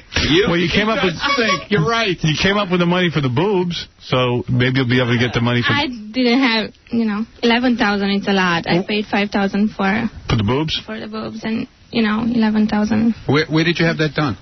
In Bellevue. Bellevue? I live in Bellevue. Bellevue Mental Hospital? Oh, my God. You got a retarded boob job. Well, honey, you're real close. You just need a little work on that stomach. Well, she'd better do it soon. She doesn't have a long time. Yeah, we got to... He's not looking for 30-year-olds. The clock is ticking. Are you one of those people, like you said, you're a nurse, right? Are you like a nurse in Romania but not here? Is that She's the deal? Pennsylvania. She's going to suck your blood. I didn't work in Romania. You shut up. Let me answer. You shut up. Okay, easy, sweetie. I'm not into get evaluated for Playboy. Can you are. See? Can you even see? I can see you. I don't think so. Come over here and hit him. Yeah. Come on. Don't trip on that gut on the way I out. know you stink, so... He does stink. He smells? Stink. Nah. This thing. Get at it. Her stomach. You got to see the shoes, man. What's wrong with the frickin' shoes, Ronnie? All right. So anyway, let us thank you, Ona. Juana. Sorry. Juana. Hi, I'm Juana. And Juana, you got 500 today, and you're very brave to get naked in front of us. And yes, you do need a tummy tuck. And the next time I do a $5,000 giveaway, I'm going to have you down here. We'll see if we can't get you involved in that, all right? Everything's great, honey, but your stomach looks like drywall. Let me ask you one question. She did not want to doff the underpants, but she'd have to do that for Playboy. Yeah, you understand in Playboy you'd have to take off your panties. I know. Sure. You're in the big city now. You're not in the Romanian ghetto. You got something going on under there? Yeah, how far down does that go? Can you pull the panties down without pulling them all the way down? Okay. See, you know what? Again, below there, she's in good shape. It's that... Wait a minute. Is that a... Did you have a cesarean? Yeah. No. Whoa, it looks... Is that from your... Oh, they pull them out your nose? I should have. Yeah. No. What are you going to do? We'll get you fixed up, hopefully, one day. No, Howard, is that really... Do you think that's fixable? Yeah, it is, except she's going to have a big scar. Yeah. From the tummy tuck. Yeah. It's a big scar. Is it true in Romania you use rocks for tampons? No, they use you. Oh, that was good. Stick it in there. No, they They use use you. You No. really suck. You're not a big Yucko fan. Oh, he's horrible. He's a horrible man. All right. He's just horrible. Well, Juana, you're very brave to come in here and do this. Oh, what's up with his skull? What's up with his call? Skull. His skull? Oh, his skull. What? Somebody beat you up this morning, or? No, did someone hang off your belly button on the way in? Juana. You are just... Yeah, he's not a good guy. He is jerk. He's an evil clown. Never trust a clown. That's all I'm going to tell you. You look good, believe me. And once you get the tummy tuck, honey, you're going to be a home run. So she needs just a little bit of help. We're going to take a break. Juana, you put your clothes on. Put a comfort on. And if you had a cummerbund, I could bang you no problem. Yeah. Look at Artie over there. I'm sorry. She's hot. You know what the sad part is? Eventually we all get old, and the whole resty is going to look like your belly. That's right. Once you hit 90, that's it. Probably I'm not going to live that long. Why do you say that? Shusky's Romanian. Because you're allergic to metal? Who knows? Who knows? She's going to get shot by a Chechen rebel. She's allergic to metal. Like, what would happen if you went over, like, the George Washington Bridge? Would you go into, like, shock or something? What do you mean metal? I don't get that. She'd melt like the wicked. I cannot wear watches or rings. What happens? What happens when you wear them? It gets itchy and red, and that's it. I just don't feel comfortable wearing it. All right, so we say no to Playboy right now, but we got to get you a tummy tuck quick. We're fighting time here, Robin. We really are, because she's 24. At what point would you not make the investment? At 25, 26? Right. Yeah, she needs it quick, and I want you to put her on the short list for the next time we have a big... She moves right up to the top. Move her right up to the top, because really, she's perfect, except for the fact that her kid stretched out her belly. It's like a heart transplant. She's going right to the top of the list. Why didn't she think of posing for Playboy before she had children? That might have been the move. But look at her now. Oh, if she left that shirt on... See, that's great. You said no top. We'd be a perfect match. I'll keep my shirt on, you keep yours. See, now if you took the bottom off... You can just relax. All right, we're going to take a break. I want to thank Yucko the Clown for coming in. Thank you, What a treat to have you show up. Yeah. Not for Juana, though. Juana. To purchase Yucko's Damn Show DVD, call 866-DAMN-SHOW or go to damnshow.com and see Yucko at Stand Up New York tomorrow night and at McGuire's on Long Island Thursday night. He puts on a real big live show. Yeah, I hope he gets paid. Yeah, we're going to take a break, and we'll be back right after these words. My very special guest on Night Network tonight is somebody you're unlikely to have heard of here in the UK. In America, however, Howard Stern has earned the title of King of the so-called shock jocks. They are a no-holds-barred breed of disc jockeys, of whom we have no equivalent in Britain. For only 1 week, and 1 week only, Howard here has been doing his show live from the studio here in London to radio stations in New York and Philadelphia. That's right.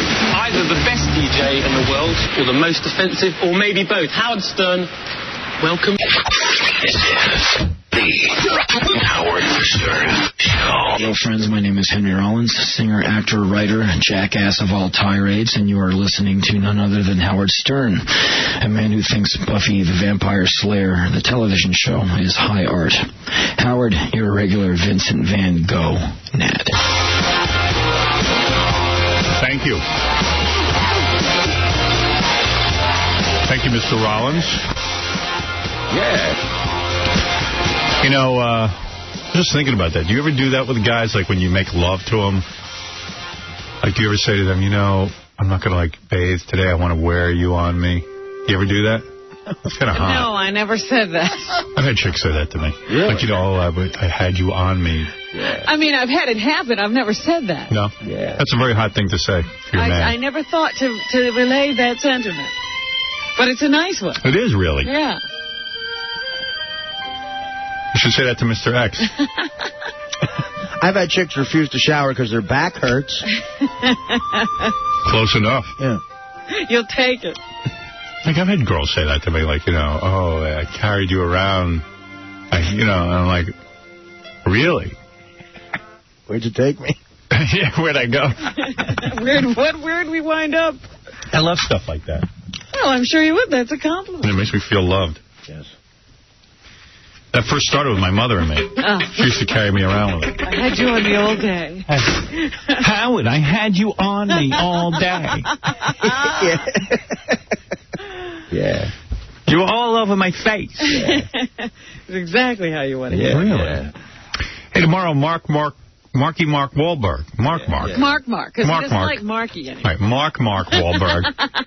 Mark's in a new movie called The Italian Job. Yeah, with Charlize Theron. By the way, I'd like to thank The Italian Job. As a promotional thing, they sent me over a pizza. Really? Is that right? A full pizza with The Italian Job sort of poster on the cover of it. And I had a slice. It was good. Nice. Sweet. And Mark will come in here. Jim Carrey's coming in later this week to promote Almighty Bruce. Bruce Almighty. Yeah. I can't wait for that. I wish they'd send over Charlize Theron. No, I mean, I'm happy to have Mark on, but I'd also like to have Charlize Theron in. Yeah, he could bring her with him. Yeah. Oh, that would be beautiful. God, And I think she's hot. Jim Carrey, when he was on the Oprah show, he brought in Jennifer Aniston? Jennifer Aniston with him. Oh, I'd love that. But I don't know if he's bringing her here. Jim might surprise us with her. I would like that. But I would love for Charlize Theron. I think she's the hottest chick I've ever seen. Yeah. I mean, really? I mean, who's hotter than her? She's in hot. the movies? Who can you name that's hotter than her? Well, but I've never seen her anywhere. I don't even think she's ever done a good movie. Has she? No. Has she ever been in anything? No, why do we know her? I don't even know, but she's good looking. She must be a model. Said that Cider House Rules was good, but I hated it. Yeah, I didn't even watch it. Anything called Cider House, I won't watch. There are movies, the title I won't watch. Movie with the word cider in it doesn't sound like a winner. Someone had sent me over a copy of The Real Cancun. Oh, yeah? Which is that reality movie that only made $2 million. It's out of the theaters now. The MTV movie, yeah. Oh, my God, it was horrible. Baba Booey was like, it's so good. And I realized he must have liked it because he's a horny, he's so horny, sex deprived, that I think he was just waiting to see naked chicks, where he assures me he liked it for other reasons, but it was horrible. Really? I haven't seen any of it except for the previews. Brutally bad. You had to stick with it. Plus, I watched, if the movie was an hour and a half, I watched it in 40 minutes. You know what I mean? You fast forward. Oh, yeah. How can you tell me that's good? Great. Why don't you come over to my house and fast forward? But, I mean, that's how you watch everything anyway, I usually think. I know. You have no patience, and I figured you would fast forward. I'll tell you, the movie I like was the movie you sent over. It's a whole movie about mullets. Wasn't that great? Yeah, I didn't watch the whole thing. They got boring. Mullets? What's that? Is that in theaters, or? I don't know. They said that it's called American Mullet, but did you see the guy explaining why he likes his mullet? Yeah, it's great. Oh, my. Like, he knows it's a bad haircut, and he still likes it. I can fix that movie. I mean, it's pretty good, but it could be even better. Because that movie's only 50 minutes long. Oh, is it? Yeah. Yeah, I watched about half of it. It was pretty funny. All about mullets. Uh-huh. They just interview people who would, like, why would you wear a mullet? So it's like a documentary of mullets? Yeah. Hey, Snoop Dogg, Gary just gave you this. This is a little bit weird. I like a lot of the Snoop Dogg songs, like Gin and Juice and a couple of other ones. No, Snoop Doggy Dogg. But I guess Snoop was asked to come out to the Metallica Icon show. Metallica Icon show, and he did one of their songs, and I think he did "Sad But True," which is one of my favorite Metallica songs, and I don't think he put an ounce of thought into it. I hate to say it. Really? Yeah. And I can't believe Snoop would do that. Tell me, what do you think of this? Better be honest.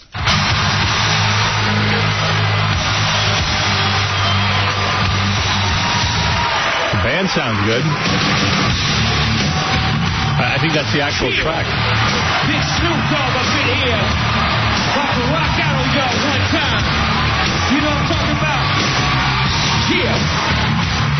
I want y'all to sing this right here. If you know the words of this right here, put your hands in the air. Come on, sing along with me. Come on, y'all. Hey, hey, I'm your life. I'm the one who takes you there. Hey, hey, I'm your life. Say what? Hey, hey, they betrayed. I'm your only true friend now. Hey, hey, they betrayed. I'm forever there. I'm pretty sure I could do this. And your dream make you real. I'm your eye when you must steal. I'm your pain when you can't feel. It's sad but true. Oh. Fair. Come on, y'all. Sad but true. Yeah, Metallica, see you, baby.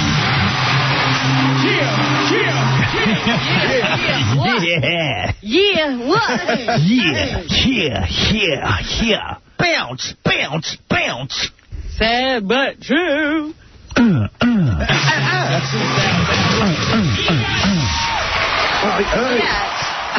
Biatch. They needed that. They needed Stuttering John to make that noise. Like, that's paying tribute to somebody when you massacre a song like that. Ooh. It's not his thing, Metallica. Yeah, he's not a singer. That's John vomiting. Hey.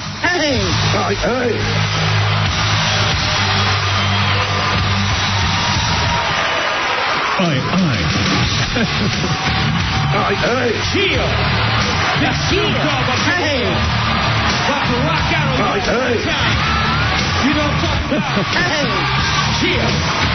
I want y'all to sing this right here. All right. I guess he tried to sing it. That's not his thing. Yeah. Stop it. I haven't even heard this, Dave. Larry King had a psychic on. Yeah. Explaining that you couldn't possibly understand their lives because, you know, they have powers. Right. I can't understand how you could actually lie to people and take their money. And Larry, I think, just puts up with it. I think Larry's into psychics. Let me just hear this. If it's boring, I'll cut it off. Why don't psychics all get very rich just on daily doubles at Belmont? Because we can never do anything for ourselves, Larry. Well, why not? Because there's rules. Yeah, with the psychic rules. Because we can't do anything for ourselves. We have to do it for you. So why don't you read me the winner of Belmont? I'll place a bet. Yeah, I'll split with you. Yes, Larry. Oh, it's like a surgeon. Book of psychics? No. Did you ever hear of a surgeon operating on themselves? No, but if I were psychic, yeah, I'd go for the daily double at Belmont. Well, yeah, you would, but you probably wouldn't win. It's never been for us.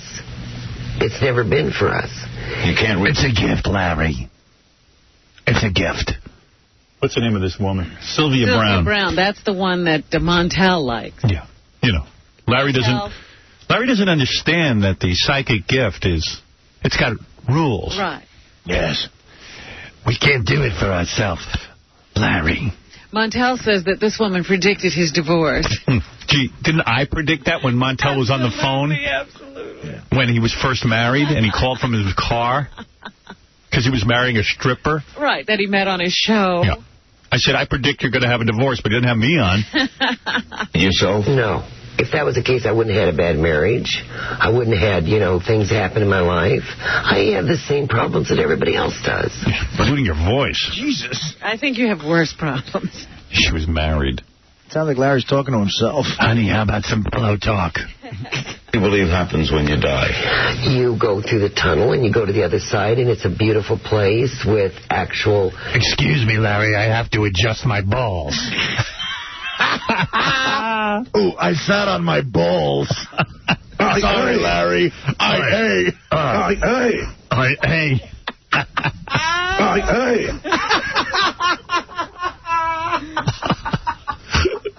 Buildings and art museums. And where is it? It's right here. It's right on top of us. We just can't see it. See, Larry, we're ghosts in their world. We're not the real world.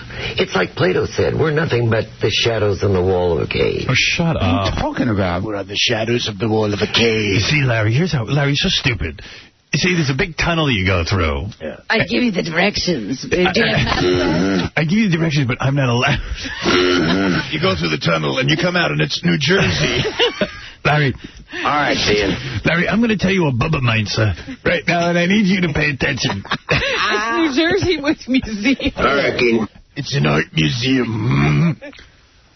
Sounds like a place you don't want to go. Larry, my clitoris is the size of a penis. You couldn't possibly understand. Larry, my nutsack has an echo. Larry. We're the transparent world. That's the real world. So that's now. Yes. Oh, okay. Now, can you explain? Now he's got it all straight. Now, can you explain what the hell was going on in Matrix Reloaded? Can we get a whole hour of that show and just listen to it? Because I would love to hear that. Larry King interviewing a psychic. Like she's for real. Yeah. Oh, Larry, look. It's a long tunnel. Sort of like my private parts. You hear a big, tremendous echo, echo, echo, echo.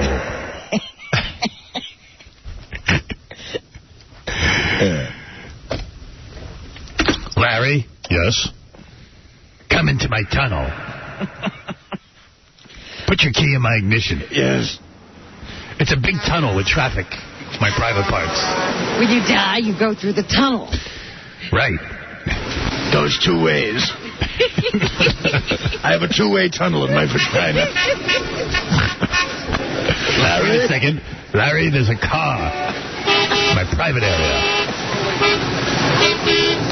Watch out, Larry. A truck is coming. I'm receiving a traffic report.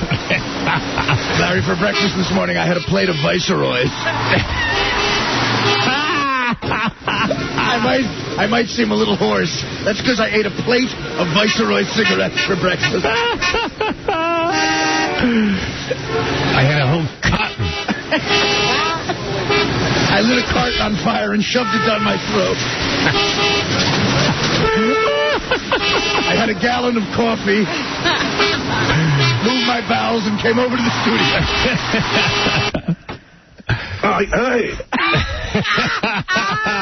Larry, take a deep breath, get a whiff of my tunnel. Larry. All these dudes. They must be hard up for guests. Yeah, nobody was in town last week, I guess. We had a guy who could tell you where he has psychic powers. He could tell you where Saddam Hussein is. And for 10 grand, he can get rid of voodoos. Right, but he says psychics should be rich. See, he's got the rules all wrong. Mm-hmm. $2,500 an hour for that guy. Yeah. Well, that's for a reading. You know, if you want to get rid of a voodoo spell, that's 10 grand. $10,000. And his book is $150. Yeah. He meets a client and he predicts you're going to be broke. I tried to read his plug, but I threw up in the middle of it. Jeremy. Yeah. What's up? What's up, Howard? Who's Larry King interviewing? Psychic Sylvia Brown. I thought it was Katharine Hepburn. No, it's what a voice on that chick. Jesus. Oh, my God. Sound like the girls of last night. Oh. I mean, can you really refer to a voice like that as from a chick? How are you romantic with a broad like that? What does she look like? Like that voice. Why don't psychics all get very rich just on daily doubles at Belmont? Because we can never do anything for ourselves, Larry. You fool. Double dailies. We can't do it for ourselves. Don't you know the rules? Yeah, Larry. Oh, why not? I don't know. It's like a surgeon. Book of psychics? No. Did you ever hear of a surgeon operating on themselves? Huh? No, that stopped me in my tracks. Yeah, well, after he puts himself to sleep, it's kind of hard. Did you ever hear of a surgeon operating on himself? They say it with such conviction. Yeah. Like, of course. stupid douche. Now, honey, when you were 15, could you predict that you'd sound like Richard Nixon? Let's take out our genitals and have a sword fight, Larry. No, but if I were psychic... Yeah. I'd go... You're not, Larry? He did this anyway, whether he was psychic or not. It had nothing to do with it. If I were a psychic, yeah, Larry? I'd go to the track. Well, yeah, you would, but you probably wouldn't win. It's never been for us. Never been for us. Who is this us? I want to know the other psychic she knows. Us. Oh, not the phony psychics, Robin, that you go to. I mean us, the real psychics. Right, but wouldn't you have your psychic read for you so you wouldn't have troubles in your life? Wouldn't she also have a psychic? No. She doesn't believe in them. She knows they're fake. This morning, Larry, after I chewed some tobacco, I did a reading for someone. I can't go to a psychic. I know I'm a phony, so why would I go to another phony? How could I tell if they were real? Lisa, you're on the air. Then we'll do some news. Hello? Yes. Hi. Hey, Lisa. Hi, how are you? Okay, how are you? I'm doing fine. What can we do for you?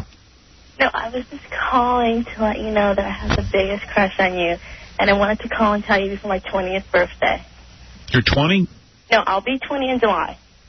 So you're 19. Yeah. You have a crush on me? Yeah. Well, thank you. Well, you're welcome. I like that young stuff, but not that young. You can't take a 20-year-old, huh? No. I'm young. That's your cutoff? Yes, Sylvia? Yes, I'm young. Would you like me? Are you really hot? Yeah, I'm really hot. What do you look like? I don't look like anyone. Do you look like Charlize Theron? No. Boy, that's some Mama Lucian. Who's she married to? She's not married. She's dating. Is she dating another rock and roll guy? I don't know. She's with somebody famous. I forget who it is now. Hey, he's a lucky guy. She looks good. I don't know if she's a big pain in the ass, but she looks good. Can you come in here and tell me you're 25? Sure. And lie to me? Yeah, I'll tell you I'm 26. See, that'd be fine. Now, afterwards, can she tell you her real age? No. Oh, you got to keep lying. Hey, just tell me you're 26. Howard, I have a question. Yeah, how old are you? I'm 19. You say? Oh, I'm sorry, I'm 26. Right. See? You're messing up. Hey. Sorry, I'm 26. I'll be 27 in July. I have a question. Most guys think that I'm a 9. I even had one guy tell me I was an 11. Now, a guy that I'm seeing told me I was 7 3/4. What does that mean? Because it's either you're a 7 or you're an 8, correct? Why don't you just come in here and let us look at you, and we'll tell you what you are. Okay. All right? One of us will bang you. Yes. All right? Thank you. You're welcome. All right. It would be good if she lied. Because then you won't feel as guilty. Or just didn't say anything you could lie to yourself. Josh, what's up? No, Josh? Todd. Hey. What's up? Listen. You there? Yeah. Hey, now. I had a sighting for you over the weekend from, you were supposed to do a follow-up with Casey this morning about his name being on things with your name, Howard Stern. His promotion. Yeah. I have one in Denellen, New Jersey. And it says, as heard on the Howard Stern show. Howard Stern, very large. Bigger than any other letter on. Who's an ad for? This is, as heard on Howard Stern, you'll be seeing Reverend Bob Levy, Jim Florentine, and at the bottom, Casey Armstrong. Yeah, Casey. You know. I hate to do it to you, you know what I mean? But, I know. Yeah, thank you for the call. I'll take care of it off the air. Well, wait a second. That's the reason. I hate to do it, but it's the only way I can get on to talk to you is by bringing down the show. No, that's fine. It's fine. I'm just going to go deal with it outside of the show. He was supposed to have a phone. All right, Dee Dee, you're on the air. Hi. Hi. It's Dee Dee in Florida. It's The Devil's Advocate, the movie that Charlize Theron was in with That's Keanu right. Reeves. You're absolutely right. And I can't believe you didn't know that. Yeah, she was good looking in that, too. How old is it? How old a woman is Charlize? She's in her 20s still, isn't she? I think she's in her late 20s. Everybody lies about their age. I thought maybe even Jenna was lying about her age the other day. I was thinking about that over the weekend. Really? Jenna Jameson. I'm not sure. I got to ask her. Because she was very, very young when we first met her. She said she was 30, and I'm thinking she might have been older. That means when she was in your movie, she was like 23. Ooh. Right. You know, I mean, that seems a little off. But she was only, what is she? She was like 18 or 19 when we first met her. And maybe she wasn't lying. I don't know. I'm gonna have to card her the next time she comes in. Brian, you're on the air. Go ahead. Yo, Howard. Yo, what's up? Yeah, I'm a little disappointed you're having on Jim Carrey. Why? Oh, come on. You gave him his first start, then he hasn't been on your show for so many years. I didn't give him his first start. I didn't give him any start. Yeah, we had him on when he did Ace Ventura. No, I didn't. As a matter of fact, I didn't have him on till way after Ace Ventura was in video. In fact, I kind of didn't have him on. And I had him on. Actually, we talked to him on the phone. We never had him on live. We talked to him on the phone right after Ace Ventura. Actually, before Ace Ventura came out, he called to say it was going to be good. No, he was in the studio. No, it was... Do you want to know when we had him on, Howard? Yeah. We had him on when he was in Living Color. Twice. Right. Once in L.A. and once here in the studio. And then he called the weekend before Ace Ventura. You told him it was going to suck. Right. Then it did well, and he called back the next week to sort of gloat. Right. And it was good. Yeah. So you did have him on the show when he was on In Living Color? Yes, I did. He did. He made himself who he is. And he never came back on the show? No, he did come back on the show. He's been on a couple of times. He's been in here live, yeah. Since he's made these big movies. Yeah, well, come on, he has. He's been on. Like Around the Mask or something? He hasn't done a good movie in years. Well, whatever, he's coming in. Why would you be against that? He's a good interview. He's funny. All right. So he's a top guest. Leave me alone. Why would I not have Jim Carrey on? He's not he didn't give any Let me alone. for not having Let me alone. Let me be, will you? Why me? Why me? Why do they have to be me? People are going nuts out there today. Let's go to John. John, you're on the air. Hey, Howard, how you doing? Hey, brother. Hey, in the first place, I love your show. I listen to it every single morning. You like cheer up my mornings. Hey, now. Howard, I guess I'm going to say that, Artie, normally I like you. All right? But what you did this morning, man, at least she has one thing wrong that can be fixed. What's wrong with you can't be fixed. What are we talking about? What are you talking about? That girl this morning with the Playboy. Right. All she had wrong with her was what? Just she needed a little bit of tummy tuck, right? Right. Artie, guess what? They can't tuck your tummy. Hey, dude, this chick came in here looking for opinions. He gave them. Oh, I know. I What's your understand problem? that. You know, He's a everybody else man. is nice. He's a man. He doesn't have to look good. Wait a minute. Everybody else was nice. But still, you know what? Look who we're talking about. We're talking about Yucko the Clown. He's never nice. Everyone's weird today. Yeah, it must be a full moon. I don't remember saying anything that bad anyway. Not making much sense out there. That chick was weird, too. Afterwards, I went over to make her feel better, and she goes, ooh, what's wrong with you? And I went, what? She goes, oh, those boots you're wearing, those are weird. And I was like, what's weird about them? Just wearing a pair of boots. She goes, it's hot outside, and you're wearing boots. I'm wearing, like, those Uggs. Oh, yeah. And I go, honey, you got a stomach that's flapping in the breeze, you know. I guess you got into the whole spirit of the show. I guess we turn and evaluate everyone else. I was just like, I hate that accent anyway. I hate that whole what is that? What do you call that? Romanian. She said Romanian. Yeah. I'm not big into that. That accent, really. So no matter how beautiful the girl? Yeah, that'd be hard. I mean, it's like Ivana. You know what I mean? That accent. I said to Donald Trump, how do you marry a chick with an accent like that? I mean, like, I could see you banging her once or twice. But trying to live with it. Yeah, I mean, how do you live with that? Get out of your freaking mind. Good Lord. What do you do? Oh, baby. Where are you going today? My name is Juana. My name is Juana. It's like, oh, man. Well, let's do some news. I can't. Phone calls is too much of a drag. But I'll bet you if that girl was prettier. She was a very pretty girl, but I don't think she was necessarily your type. Yeah, she's not my type. Maybe I could have put up with that accent if it was a different type. For a few minutes. Right. Yeah, for the record, sir, I'm aware I'm no Olympic athlete. By the way, I would just like to say congratulations to Wayne Brady, who got those daytime Emmys that should have gone to Dr. Phil. Hey, excuse me. Both those guys deserve to be off television.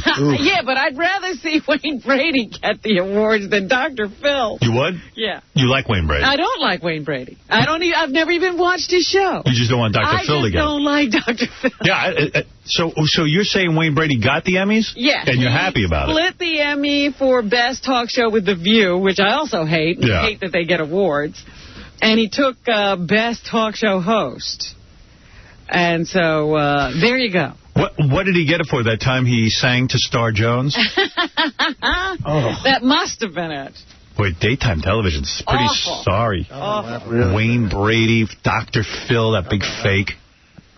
Pathetic. Dr. Phil is such a fake. But you know what you need to do? You need to really sit down and talk to your wife. What part of that don't you know is wrong? You know, why would a woman put you through that? I mean, I don't understand. You know, where I come from, we just don't, we get right to the bottom of it. You know? Here's what I need you to do. Look into my enormous head. Look at my enormous head. It's like one of those he's like that motivational speaker that comic used to do. Down by the river. Oh, yeah. I live in a van down by the river. What part of life are you missing? I mean, what could be more important than looking into the woman that you love, looking into her eyes and telling her that you look pretty? So what if she weighs 300 pounds? That's not your problem. That's her problem. I mean, just shut up. You don't even know what you're talking about. See, so like me, you're happy he doesn't have an Emmy sitting on his mantle this morning. Goddamn right I am. Yeah. Awful. That was the only thing I got out of the Daytime Emmy Awards, that he didn't get one. Also in the news, we have real problems in this country. Somewhere in this country, they didn't show that Hitler movie on CBS. Down in Corpus Christi and Laredo, Texas, they decided not to show the Hitler miniseries because it could incite local white supremacists and disturb young people into acts of violence. Wake up, white people are idiots and they can't watch a Hitler movie. Don't you understand that Hitler had something wrong with him? Wow. So, yeah, they kept it off TV down there to keep the peace. They're afraid it would have inspired people to become like Hitler. Yeah. That's great. It was an inspirational movie. I'd like to meet the program director who decided that. Wow. Yeah, I couldn't believe that was happening. Oh, that's beautiful. I love this country. And did you hear about the Giants coach, Jim Fossil? What do you do? We didn't talk about this last week. You didn't hear about this? He and his wife were reunited with a son they gave away for adoption 30-some years ago. They had to be furious with that. We gave you away. Why are you here? We gave you away. We don't want to see you. No. They were young 19-year-old kids when he got his wife pregnant. They weren't married at the time, both students. And they decided that they were too young to be able to handle the whole thing. So the wife went away to a home for unwed mothers. Wow. Gave it up for adoption. A couple of years later, I guess she and Jim continued to see each other, didn't ruin their relationship, and they eventually wound up getting married. Wouldn't it have been great if Cabby's dad was Jim Fossil? I know. I thought of that, too. And they had more kids. Wow. And I guess this guy who they gave away was looking for his adoptive parents. So weird, you know. It's like most kids who look for their adoptive parents wind up with some, ex-crack whore. Right. Who, toothless, can't even talk, I had to give you away. And then you're like, oh, my God, I wish I'd never looked. But every once in a while, you get a Roseanne or a Jim Fossil, somebody who's actually made something out of their lives. Right, yeah. So the guy was looking, and because the laws were so strict, he couldn't get any information. He was looking for 6 years. And then apparently, I think he's in Colorado or something, they changed the laws about the disclosures.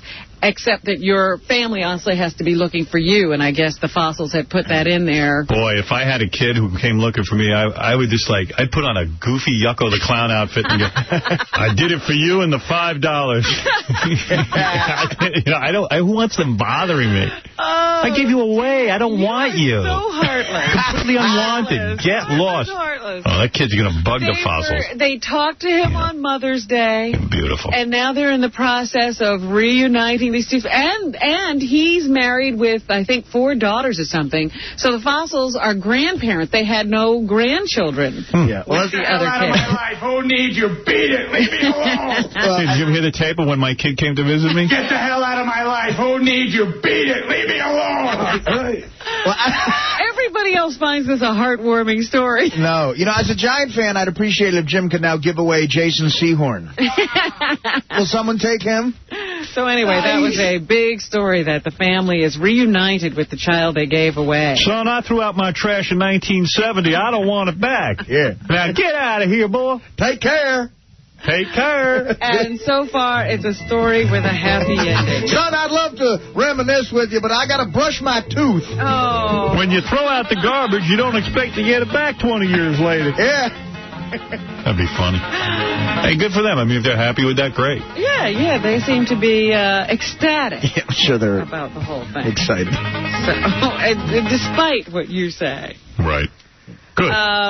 There was also a story this weekend about some girls who were lured into some kind of a sex slave situation.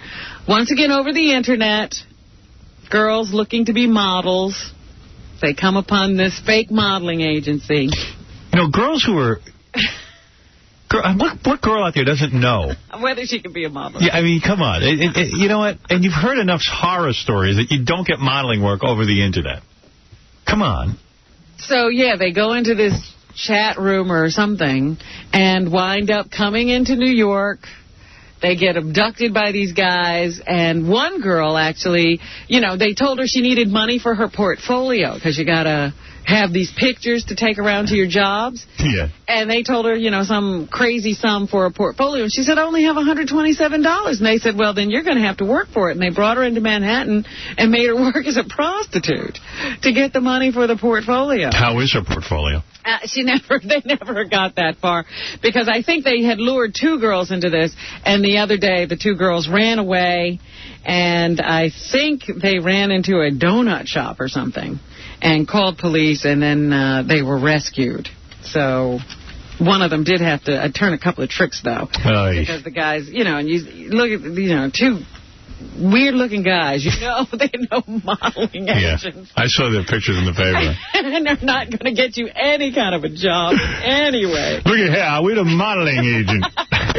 Yeah. Now, come here. I mean, when they show up at the door, you just turn around and run. Yeah. You're going to need a portfolio. These 2 dudes look like Ruben Studdard. Yeah. Yeah. Come here, you want to be a model? All right. Now, beg my friend. We got to take a break. That's how you do it. We'll come back. We'll finish up the news for you. And now, a tall, old woman who looks like a man. I don't know. Being interviewed by a short, stuttering, hairy idiot. Stuttering John Hewitt, the author. Hey, babe, what do you think about Howard Stern? He made some nasty cracks about me, so I don't listen to him anymore. I used to listen to him and go, oh, how could he say that? But then when he hit me, I thought, oh, that son of a bitch. Yeah, but he equally offends everybody, Oh, I know that. It sort of reminds me of what they used to say about Hitler. That first they came for the Jews and I didn't do anything, and then they came for something, and then they came for the homosexuals, and then, and then they came for me. You know what I'm talking about? The Howard Stern Show. This is The Howard Stern Show. Fantastic. I knew I should have been a janitor. I'm serious. That's such a great job. I mean, a janitor's almost rich in the eyes of the government. Especially, if you're a cleaning person in some woman's house, yeah, that's hard work because a woman, you didn't clean the floor properly. You didn't do that. You go to a school. Who's criticizing you out of school? The kids? They're afraid to criticize. I think you police yourself. Yeah, exactly. Oh, gee, the toilets aren't clean enough. You know what, kid? F you. You're 15. So, yeah, there are some janitors that are doing very, very well at the city's expense. Well, at least it keeps the dream alive for those janitors who aren't doing well. Everything else is going up. Also in the news, you know, there are crazy things going on the highway. A guy who may have, you know, looked at a couple of pretty women is dead. Yeah, I can't figure that story out. This guy was driving down the road and, you know, he was shot and they thought the bullet came from another car. And now they're thinking that it was the car that, you know, he smiled at these two women in the front seat as they were driving by. And I guess a guy in the back seat didn't like that, they're thinking, and he drove up, I guess, and shot this guy. So the family's now screaming, you know, you got to find the person who was in that car and get him off the street because they've taken our son away, an 18-year-old guy. Yeah, terrible story. Also in the news, they're saying... I had to shoot a guy the other day who looked at Beth the wrong way. Is that right? That's right. You've taken that act. Yeah, I had to do it. Is your girlfriend on birth control? No, I'm on Pill? I'm on the pill. And do you notice that she's not as horny for you anymore? I don't believe in my woman taking the birth control pill, I'll be honest with you. I don't think I wouldn't take a pill, so I can't expect a woman to. Mm-hmm. But a lot of women do. Yeah, and I'm one of these weird freaks that loves using rubbers. I love a rubber. Yeah, you're amazing, though. I like the sensation of a woman putting it on for me. I like the fact that it slows me down because... You like the whole... It's part of your lovemaking. It is. I've incorporated it into my lovemaking. And I also feel good with, like, some... Yeah. I don't need that much sensation. But let me ask you something. I was thinking about this the other day. It's like glasses. It protects you. Yeah. Is this part of it you're protecting yourself? Yeah. I just like... I'd like a piece of rubber all over my body. I really would. I swear to God. I don't want to shake anyone's hand. What? I've been seriously trying to get used to it, using rubbers. For you, the sensation... Who are you banging? Yeah, but he's with himself. Well, that's what I want to ask. For you say the sensation's better with a rubber? Yes. Would you ever use it when you self-pleasure yourself? No. Then I don't think the sensation's better. I think you're just fooling yourself. Benji, I don't even want to get into it. It just makes me happy. Yeah, I don't want to talk to you about sex. It's disgusting. All right. And it's not self-pleasure yourself. I know. So what? Anyway, what I was going to tell you... Don't ever talk to me again. Before we got sidetracked. Yeah. And they turned a light on, Benji. Turn that on. Yes. Turn it down. No, I like using a rubber. Yes. Well, I'm specifically talking about the pill because one of the side effects, and nobody ever tells you this... It'll dry you up. ...is that it could lower your libido... Yes. ...cause dryness and painful intercourse. Yeah. I have painful intercourse. Actually, intercourse is painful for me. That's why I like wearing a rubber. It's less painful. Is that right? You have pain? No. Oh, yeah. But you want to know something? You got to use the right rubber. If I use the wrong rubber, I hate it. The only one I use, I'll give him a free plug. Durex. Yeah? Yeah. Did you ever have a chick apply the rubber? No. Orally? No. Yes. I have. Well, he hasn't gone to hookers. Yeah, you've been with professionals. I was about to say, Robin, yeah, but that of most course, most girls you meet who are like nice girls don't know how to use a rubber with their mouth. Yeah, you're saying if a chick knew how to do that, you'd be suspicious. Yeah, I might avoid her. Like, that's a little too much. And also if they have 30 condoms in their purse. Right. You could get a little suspicious, yeah. But anyway, yeah, that's what they're now saying in the paper, that the pill can lower a woman's sex drive, and she won't even know it.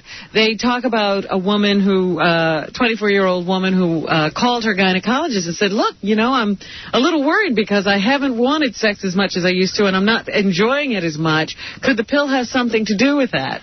And her gynecologist said, oh, yes, that's one of the side effects. But nobody mentions it. It's one of the side effects. Sure, that happens to everybody. Yeah. It doesn't happen to everybody, but it can happen to some people. That's why the pill works. You don't want to have sex. Yeah, they don't tell you the exact mechanism. Mm-hmm. But they say that a lot of women stop taking the pill or get off of it quickly or change their form of birth control because of that. Anytime you put chemicals in your body, you're taking it's going to do something. It's going to do something to you. All right. Anything else, Robin? Yes, we got another one of those pit bull stories, too. A woman was sitting at home. She's visiting her landlady. Landlady has a pit bull, a 2-year-old pit bull, sitting on her lap while the woman sits across from her and they're having a conversation. All of a sudden, for no reason, the pit bull launched himself onto this woman and started biting her all over the place. 75-year-old woman died. Locked onto her face. Yeah. And bit her to death. Yeah. Oh, that... And she lost a massive amount of blood. And they said before this is what was most scary about the story. This wasn't one of those pit bulls raised to be vicious. Before this, the pit bull was considered well-mannered and obedient.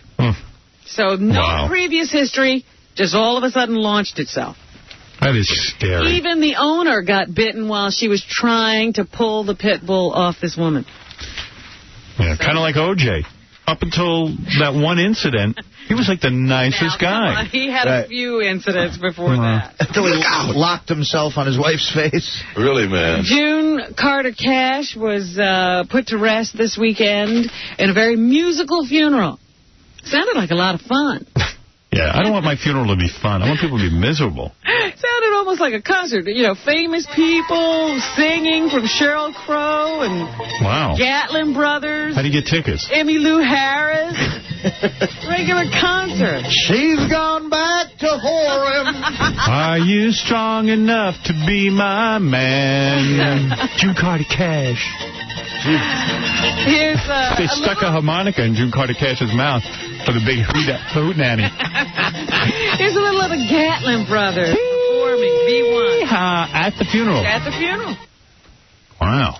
Imagine that. I wonder who will perform at my funeral. Never thought I needed help before. Yeah.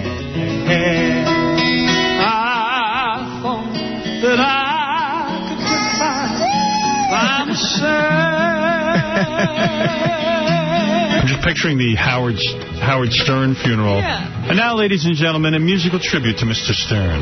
We're going to Texas. We're going to Texas. We're going to Texas. Here we go. Thank you, the Retard News crew. Now Mr. Wade will sing Howard Stern. Ooh, you sweet thing. How about just a little poontang? Ooh, sweet thing. How about a little poontang? Like that. Yeah. Thank you. A little poontang. That's all right. All right. And here's a little bit of Emmylou Harris and Sheryl Crow. Oh, that's a good team.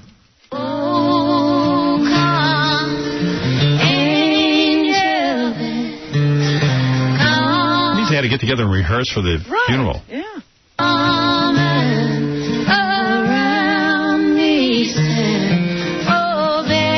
That sounds nice.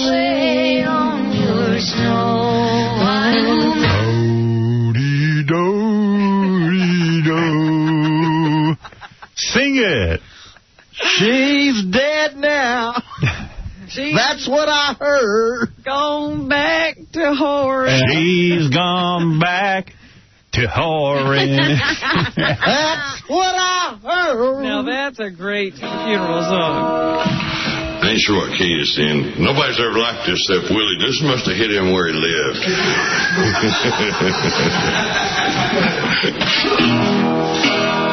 She's gone back to Horham. That's what I heard. She's somewhere snoring beside some old rich bird. And then, of course, you have to have a packed house. They had 2,000 people, they say, at this funeral. Oy vey. And you have How'd they feed everyone? A guest list that includes, celebrities. They had Hank Williams Jr. there. I heard Sheryl Crow had a rider about the length of her arm. No brown M&Ms at the funeral. Chris Christopherson, Tom T. Hall, and who's Merle Kilgore? How'd that name? Merle Kilgore? You don't know Merle? What's the matter with you, boy? So anyway, what part of Merle Kilgore don't you get? Yeah. We say goodbye, funny lady. Money lady. She had a beautiful marriage with Johnny Cash. She spent her whole life devoted to him and, like, sort of keeping him straight. And I understand when she was dying, he sat by her bed and held her hand and said, please don't leave me. I know, he cried, and they sad. wheeled him in a wheelchair. He couldn't say anything during the funeral. They say he didn't make any remarks. Wow, come on. What's the matter with you, Rob? Yeah, I'm sorry. Jim, you're on the air. Hi, Howard. How's it going? How are you? I'm kind of messed up. I just went to the bathroom. After yesterday, I found I had a gastric ulcer. What did he just say? I have my bathroom was completely white. What did he say? I don't know. I don't hear him. I went to the bathroom today. Yeah. And I turn around, I look at it, and it's white. Oh, your movements are white. Yes. I find you highly disgusting. I don't. What is that, Robin? When What it's are you white? eating? I found out yesterday that I had a gastric ulcer. I took some kind of test called upper GI. Oh, so it's the liquid. Is that what it is? Yeah. Of course. I thought I was going crazy. I never looked down in the toilet. It means you died and you're an angel now. All right, come on, get out of here. We got to take a break, I guess. Oh, dear. Or you want to just end the news? Yeah, let's wrap this up. Wrap it up, baby. The Pope is 83. I know you're wondering. And he has admitted that he has Parkinson's disease. That's what all that shaking is about. We've been saying it for years. Right. He's finally admitted that that's what he's doing. So yesterday they had him give Mass from a hydraulic chair. Because I guess they have to springboard him out of that chair when it's time for him to get up. You mean like it pushes him up? Yeah, and like shoots him out when he's done. So that he can, do his Mass. Because I guess you're not supposed to do Mass sitting down. So the hydraulic chair qualifies as a Mass chair. And this is actually the week that girl is going to take part in a golf tournament. And Vijay Singh, the guy who said all those bad things about her, he won a tournament this weekend and has pulled out of the Colonial, so he won't even be around when she's playing the guys next week. Oh. And Punk. that's what's happening. All right. Don't forget to watch E! Tonight, 10 o'clock, our new time, prime time E! We're kicking off the new time slot with the drinking show in Vegas. And a whole bunch of people sent me emails saying that on the Vegas shows, it looks like I'm dying, that I look like I have Parkinson's, I'm shaking. I don't even know what you're talking about. But there are people who call, and I don't understand, what were you doing? Maybe I had some sort of, I don't know. Nervousness that was making you, and anger that was making you vibrate? I don't know. I'm going to ask Robin Radzinski, because they're supposed to protect me from looking stupid on there. Well, I'm dying to see the Butterface contest, because I was there, but I do not remember much of it. Yeah, you got to look at your face during the Butterface contest. You look angry. Yeah. Yeah, that's funny. We're all drunk tonight on the E! Show. Tonight starts with the drunk shows, so check it out. 10 o'clock, our new time slot. See how that goes. And Casey's going to be over at the Foggy Goggle on Long Island this Sunday night. Meant to mention that. I also want to mention Yucko the Clown. If you want the Damn Show DVD, 866 Damn Show, or go to damnshow.com. And also he'll be at... okay. He's going to be doing Stand Up New York tomorrow night, and at McGuire's on Long Island Thursday night. That's Yucko. Fans of Yucko. And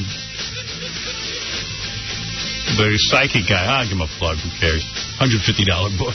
Yeah, if you're silly enough to pay it. 619-280-0778. We'll see you tomorrow.